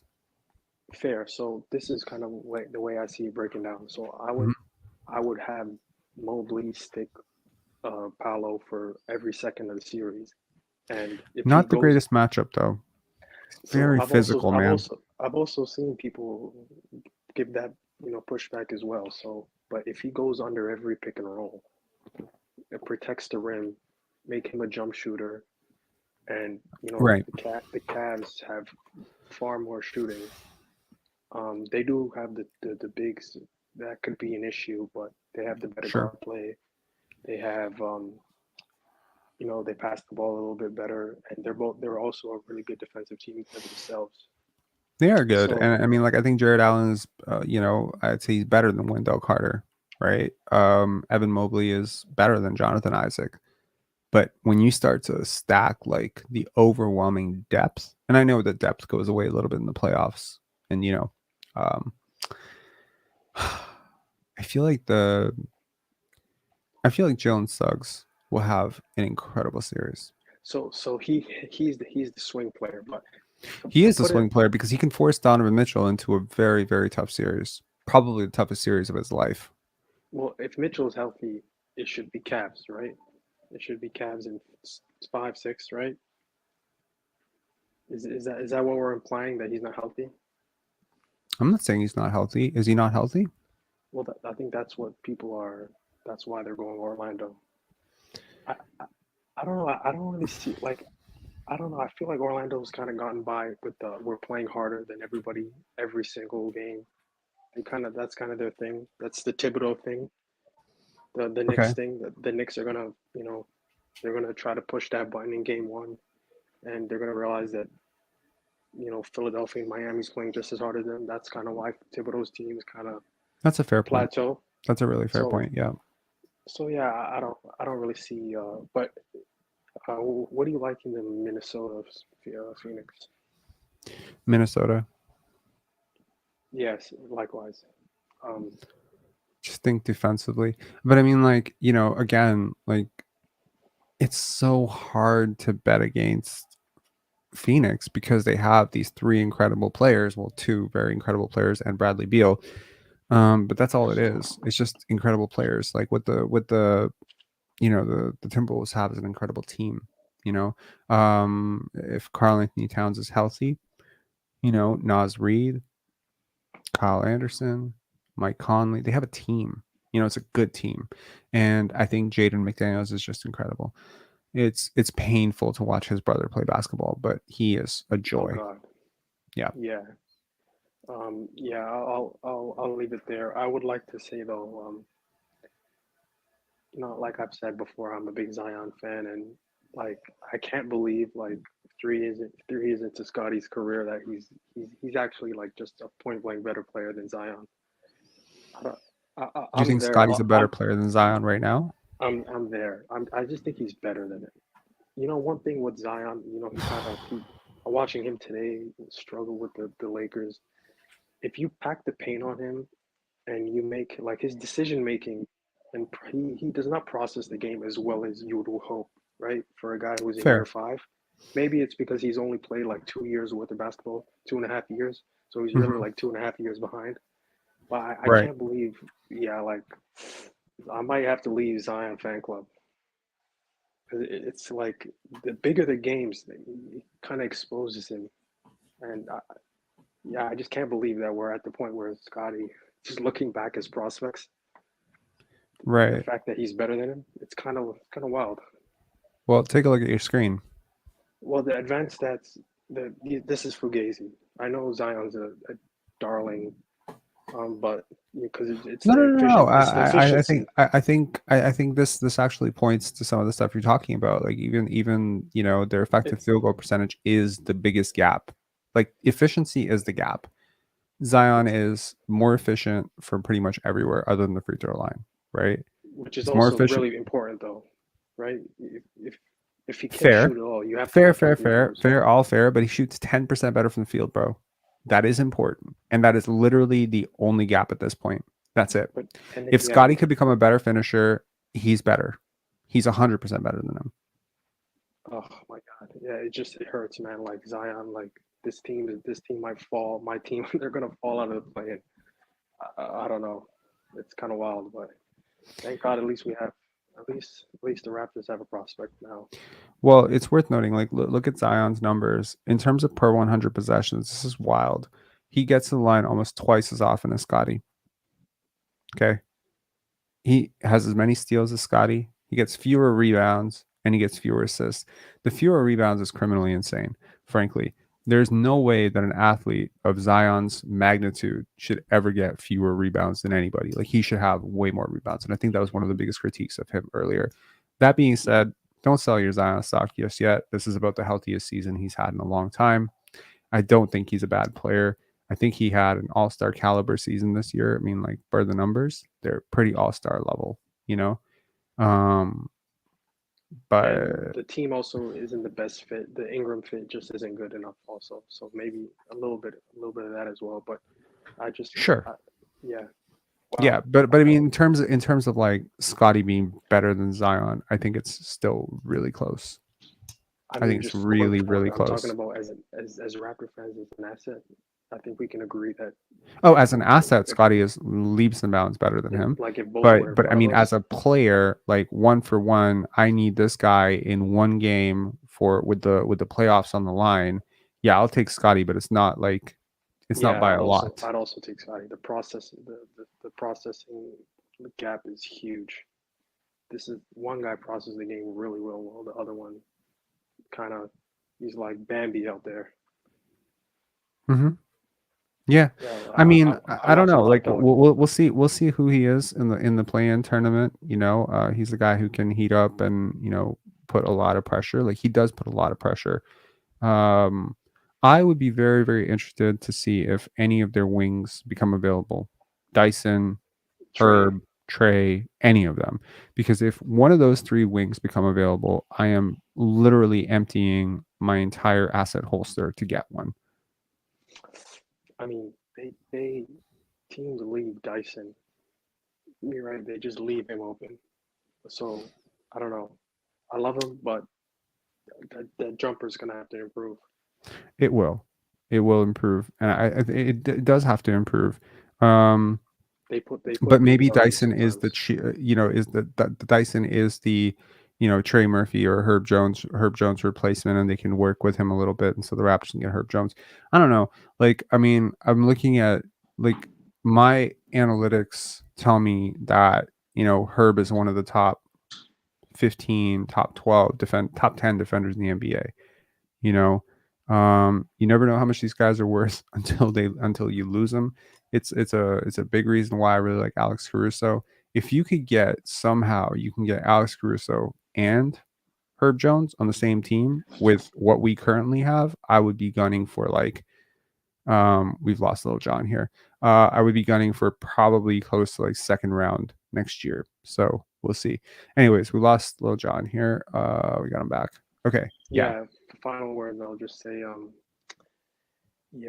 this can't wait to watch these playoffs. Like, this is the best the NBA has ever been from a talent perspective, and this is like the Oh yeah, I can't it's fun remember times. can't remember round one being this interesting. And again, also from a Raptors perspective, like, what I'm looking for, there's going to be a lot of upset teams after losing in round one or not making the playoffs, and there's a lot of really young players that the Masai can target, like you said, just a lot. Mm-hmm. Yeah. Is there a particular series that you're most looking forward to? If we take it back to Siakam, he's Oh, struggled with the Bucks' size and length for years, so it'll be interesting to see how he looks, in a different context, right? so yeah, like, That's going to be really interesting. I've seen Brook Lopez block him, like, that's just engraved in my head. right. So yeah, like, I have the Bucks beating the Pacers. That's provided Giannis comes back. But if Giannis doesn't come back, like, I think there's a really good chance. And it's interesting because in terms of storylines and rivalries, watching DeMar, like, if DeMar or Jimmy or Joel, any of those guys end up facing the Celtics in round one, that would be incredible. Really, any team but the Hawks facing the Celtics in the first round would be incredible. Like, I would love to see Bulls Celtics, although I don't think it'll be overly competitive. I think Miami Celtics won't be overly competitive. I think Sixers Celtics could be really interesting, and that would be just such a dynamite first round matchup to get. So, do you think Knicks and the Sixers will beat the Knicks? I'm sorry, do you think the Knicks, Sixers and Heat beat the Knicks? I think the Sixers could beat the Knicks. I don't think the Heat can beat the Knicks, though. Why, you think the Heat will beat the Knicks? Wow, I think the Knicks made a big mistake today going for the 2 seed. Like, the Pacers were right there. They could have just out-toughed the Pacers. You can't out-tough Embiid and Jimmy Butler. I think that's a very defeatist way of looking at things. And, personally, I understand that everybody wants to, like, try to control their destiny. And I'm just, I understand the math of it and control what you can control. And yes, you're right. Like, it is probably easier to face Indiana. Like, they could have just dragged all them, right? Remember, Tibbs, the thing he does in the regular season is he plays his guys 39 to 42 minutes, right? Now every team's best player is playing 42 minutes a game. Okay, but worth noting that the players on the Knicks are actually used to playing 40 minutes. Sure. So their conditioning is up too. You suddenly start. Here's the thing. I mean, yeah, you can look at it from that progressive fatigue element, right? But the Knicks have, like, depth to deal with this. They have Mitchell Robinson off the bench, Isaiah Hartenstein. Basically they're missing Julius Randle, which means they're missing a massive defensive liability. Yeah, they're better without him, or neutral. Yeah, I mean, of course, you can make the case offensively that they'll miss him, but honestly, I think defensively they won't. Yeah, no. And there's a chance the Knicks can just clamp up. Like, this is really offense. Yeah. There's offense, like, this entire, everyone's clowning, the the Magic, the Cavs series, like no one's going to watch that series, whatever. No, 'Cause that's it's gonna not. be a fun series. It's going to be super fun because it's going to be like very competitive and gritty. And so I think like you have suddenly you have an influx of gritty teams. Like the Knicks are gritty, the Bulls are gritty as fuck. Oh my The god. Magic are gritty. So these gritty teams, it'll be very interesting to see if they can muck up these like offense teams, you know. And personally, I'm a big fan of defense. The NBA is allowing teams to play defense suddenly. It'll be very fun to watch. On the West side, I really am very curious to see what Luka and Kyrie do in the playoffs. I have like Mm, weirdly enough, I have the Mavericks going very far in the playoffs. I'm not going to mention how far yet, but I see them would you being very good. do you agree that Luca and the Mavs are the best hope of someone beating Denver? Yes, I also think I don't even think that far. I just think they're the best hope of someone beating Boston. Denver. Well, I mean, You saying Denver or Dallas? Dallas. Oh, you think So Dallas can beat Boston? I do think Dallas can beat Boston. Okay, but I think Dallas can beat Denver. They're the only team because I think it's just offense versus It's offense. hard. It's hard for me to get there I in think it's terms just of offense like versus offense. I just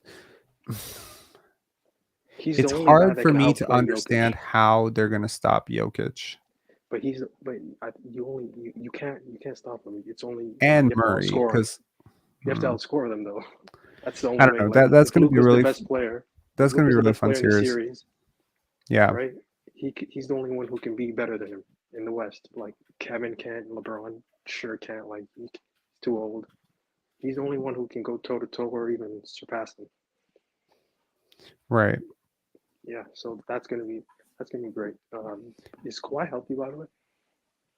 What's Um, going on with that? I don't know. There's always an air of secrecy around him and the playoffs and all that stuff. Ty Lue was pretty coy with the media today. In terms of the brackets, here's where we are. So we have the Kings, Warriors, Pelicans, Lakers. Um, I think AD got hurt, but if he plays, the Lakers are winning that. But then again, I don't know. I don't know if the Lakers or the Pelicans want the Nuggets because I yeah, think the I Pelic mean, I think the Pelicans can play with the Thunder. I I don't mean, know about honestly, you. man, like this, the West is so much more interesting than the East to me. Like 100,000% more interesting. In the Kings, Warriors, you're watching like two really good teams. Yeah, Pelicans, Lakers, two really good teams. And oh, by the way, all of this to have the right to either be beaten by the Thunder or be beaten by the Nuggets in round one. Honestly, I think the Thunder are vulnerable. so do I. Do you think the I Pelicans can beat them? yes, Because they're just bigger, right? That's their they're hope. they're they're they're bigger. They're very physical. I don't know how Shea is going to do in the playoffs. I mean, there's a lot of concerns. Likewise. Obviously, the Yeah. Thunder Thank got to you. 57 wins, based on something, but they also had remarkable health. Like they had Yep. great health And they're all year, young as hell. and they have a lot of depth. And they play a very gimmicky style of basketball, which is very, very, very difficult to stop. But when you start to scout it, it might be a Yeah. little bit easier to stop. I just The think guard, like the in guard terms of guard. like, okay, Shea, Jalen, Chet, is that unstoppable in the playoffs? No, that's not No, no, unstoppable. not It's not in way too young. 2024. Yeah, in 2027, it'll probably Yeah. it'll be very unstoppable, and only a French alien will be able to stop it. But yeah, I mean, it's a very interesting thing happening in the West, and personally, I'm very, very happy that the league realignment will happen like 4 years from now, maybe. At which point it'll be either Memphis or Minnesota coming over to the East, so you might get a lot more Anthony Edwards or John Morant over in the East. Um, I'm happy with that. Like of all the West teams, I'll take those two. Yeah, but imagine if it was San Antonio or OKC coming over to Yeah, the East. You're like, that's what I'm saying. fuck my life. I'd rather it be John Morant and Anthony Edwards, who Yeah, not to hope that they get hurt, but yeah, you're kind of like you're not 100% sure about them, right? yeah. I think the Kings get bounced. Either way, like they're either getting bounced by the Warriors or they're getting bounced by the Pelicans or the Or the Lakers, Lakers. yeah, Yeah. Like, they're not winning 2 games, Well, they're in my missing opinion. Malik Monk and Kevin Herter, if you remember. Yes, that is a lot to be missing, and they're just not trending in the right direction as much as I like some of their players. It doesn't make sense. There was a really, really funny segment of the last mismatch podcast. Kevin O'Connor gets a lot of like slack for his takes on Domantas Sabonis and the Kings. Yeah. And I He's thought it was absolutely hilarious right. where he's not wrong. Let's put it that way. He's not wrong at all. And Vernon says, like, you're probably going to be really distressed if the Kings make it past the if the Kings make it into the playoffs. Sorry, if the Kings do well in the play-in. And he's like, no, he's like, I want the Kings to do well. And he's like, you want the Kings to make the playoffs? And then he just paused and he's just like, not that well. Yeah. I thought that was hilarious. It's funny to me when people just can't admit that they particularly hate a particular player or just don't like a team or whatever. It's just like, dude, it's not that serious. Just admit you don't like the Kings. That's fine. Me personally, I'm very neutral on the Kings. My only association to the Kings, honestly, is that I do like Harrison Barnes, Malik Monk, Kate. I like some of their players. I don't mind Domantas Sabonis either. He's cool. I liked his dad way more. But yeah, like if it came down to the Kings versus the Warriors, in terms of a sheer entertainment value, you would want the Warriors in. Right. And I feel like most people feel that way. Also, interestingly enough, Draymond did stomp, Domantas Sabonis' heart last time. So that is going to be a very intense game. And the fact that it is going to be happening in Sacramento, right? Yeah. That is very interesting too. So yeah, I mean, overall, I have very high hopes. And honestly, Sixers and Heat for a play-in matchup, that's awesome. This is awesome. Yeah, the playoffs are going to be amazing. I know Raptor fans are probably very bummed that they're not part of this. Honestly, just be happy you're alive. Be happy you're alive to witness such awesome basketball for a month. It's going to be really fun. And hopefully by the end of it, what's going to emerge is an all-time great Kawhi, Luka, or Jokic, or Tatum. One of those 4 stars is going to emerge as having an all-time great playoff run, and hopefully it'll be the one that you're rooting for.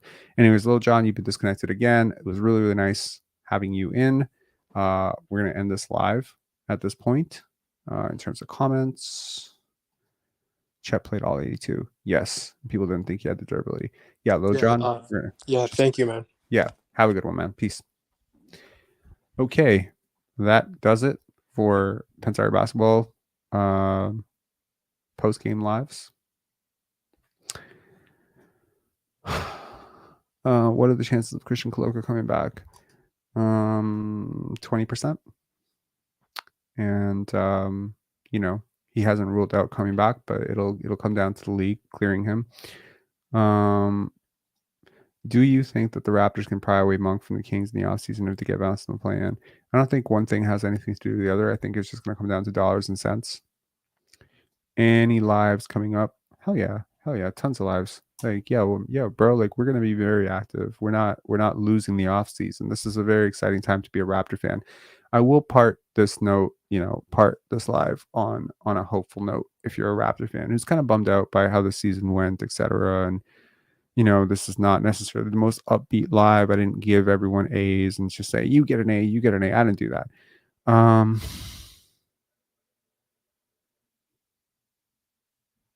Tony Chung, apparently, who is Malik Monk's best friend. Money won't matter. Malik will get paid. He will go to a winning situation.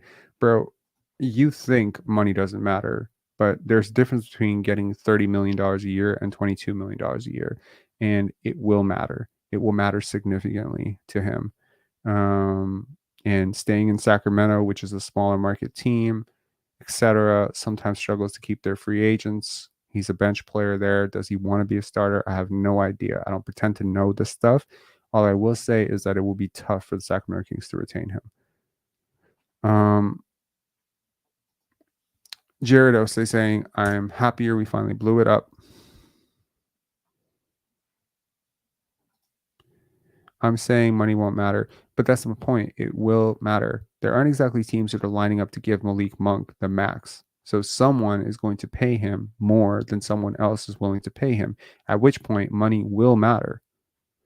Do you know what I mean? Like, if the Kings are going to pony up, they're like, here's two.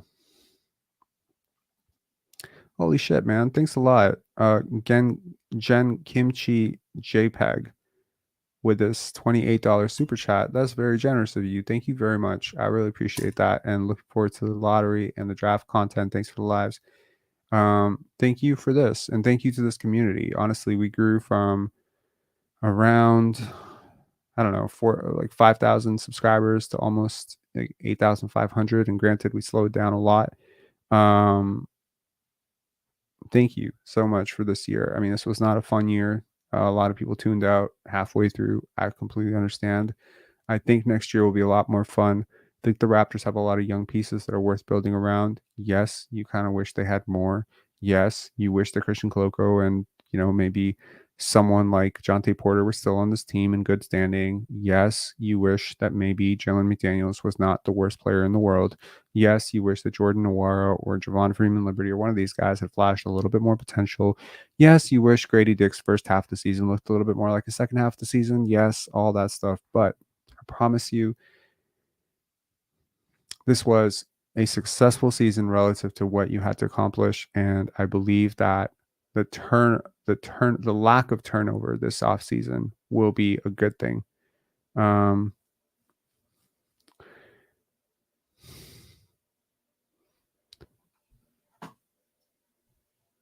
Thank you for the amazing season, Rob. Your insights throughout have been super helpful and a ton of fun. Can't wait for next year in the playoffs.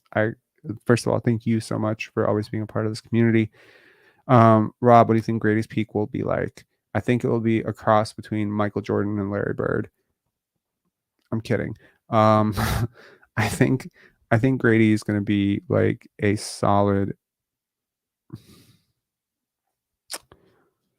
It's hard to put a number on it because it will depend on role, usage, shot attempts, etc. But in his prime, I see him as one of the premier movement shooters in the NBA with a little bit of defensive flex.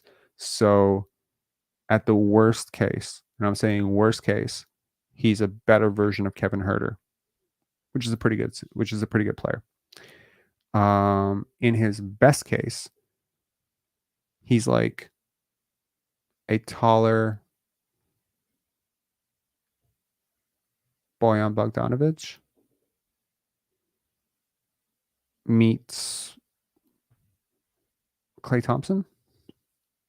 That's like crazy, like upside, borderline all-star type player. I don't see necessarily a 4 or 5-time all-star or anything like that yet, and we'll see if that ever comes. It could come. Development is weird with 20-year-olds. However, I do see a player who will be in the top 7 of a rotation for a very long time. Yeah. Mato saying, I tuned out of watching the games, but spent more time watching videos and lives from channels like this one all season. Thank you this year, Rob. Looking forward to the season content. Thank you so much. Appreciate it, man. Julia saying, I stayed all season. Thank you. Look at it this way in terms of free agents coming to Toronto. If they get Precious back, it will be considered a success. What? No, it will not. No, thanks. I'm good. The Precious Achua experiment was a nice one to have, but like a live body working in a very simplified offense is not impressing me. Like this is a pretty complicated offense.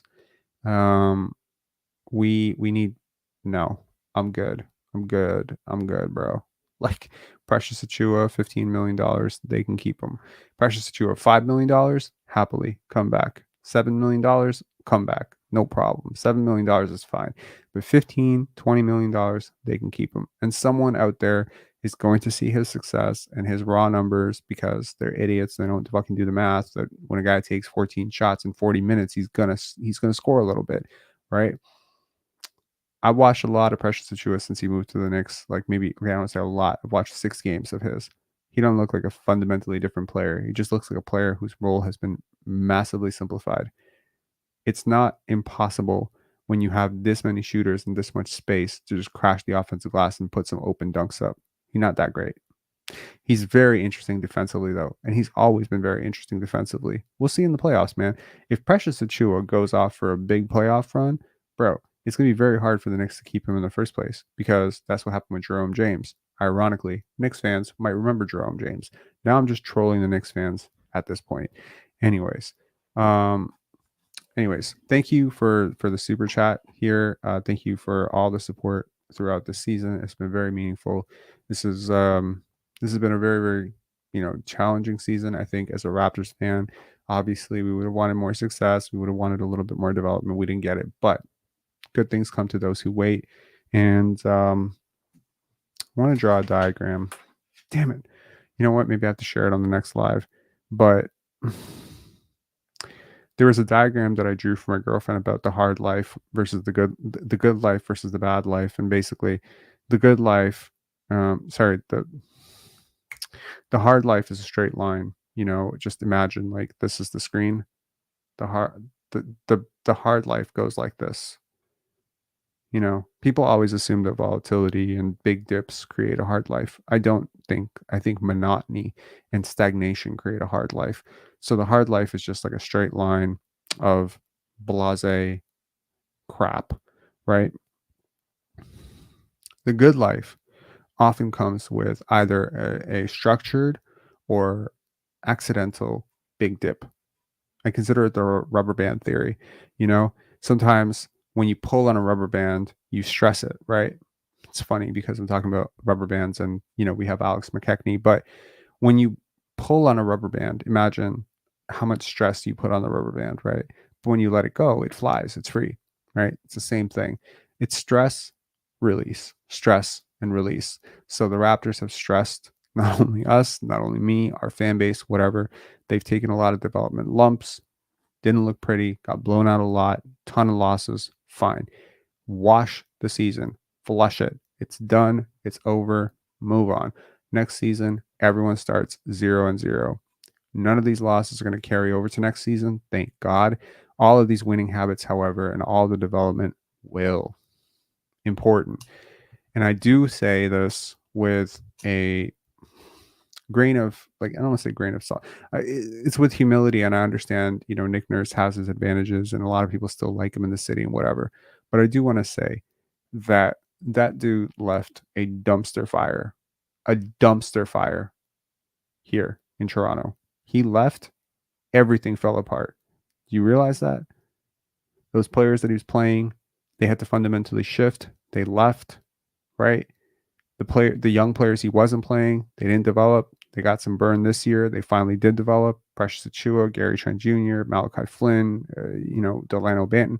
I'm not saying any of these guys popped off and were all-stars, but I'm saying they've all been better since he left.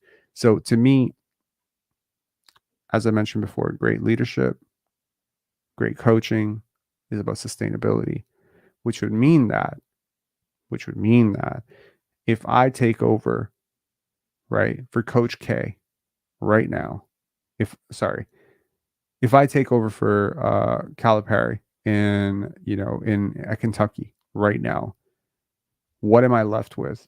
Am I left with terrible notes, terrible relationships that I have to repair, terrible morale, seniors who want to enter the transfer portal? Or am I left with great habits, great infrastructure, great notes? How hard is my job as a successor? I feel like Darko Rajakovic had the hardest job in the NBA this year. The hardest. And I think he performed admirably. Performing admirably at the hardest job in the NBA should be commended. And I think it will pay off next year. Rick Papa saying good luck with those guys. To this day, I don't know what that quote meant and how he said it. Tone matters a lot when stuff like that. But yeah, good luck. And, personally, I would love to see the Sixers get bounced in the first round. I would love actually to see them get bounced in the play-in, but I would love to see them get bounced in the first round at least. All right, peace. Talk to you guys later. Tony Chung with another, dude, you are on a heater with comments that I do not agree with. Nurse's job wasn't development, it was maximizing wins. Okay. Irrelevant, inconsequential, and incorrect. First of all, his job was development. Every coach's job is development, bro. If you don't understand why the fuck the guy got fired, it's because his young players weren't developing. Now you might say, like, he didn't get fired. He kind of did. He knew the writing was on the wall. He knew he was going to get fired. And frankly, your brand kind of suffers when you get fired. So he decided to kind of quit. He found out he was going to get fired. He knew forever. That entire coaching staff knew they were completely on thin ice. The minute Scotty tuned him out, it was over. So you might not think that his job was development, but it fully was. Part of a coach's job is always development. So this is just, in my opinion, just a very ignorant comment. No offense. You're a longtime community member here, but something about all your comments today is just like, not a fan.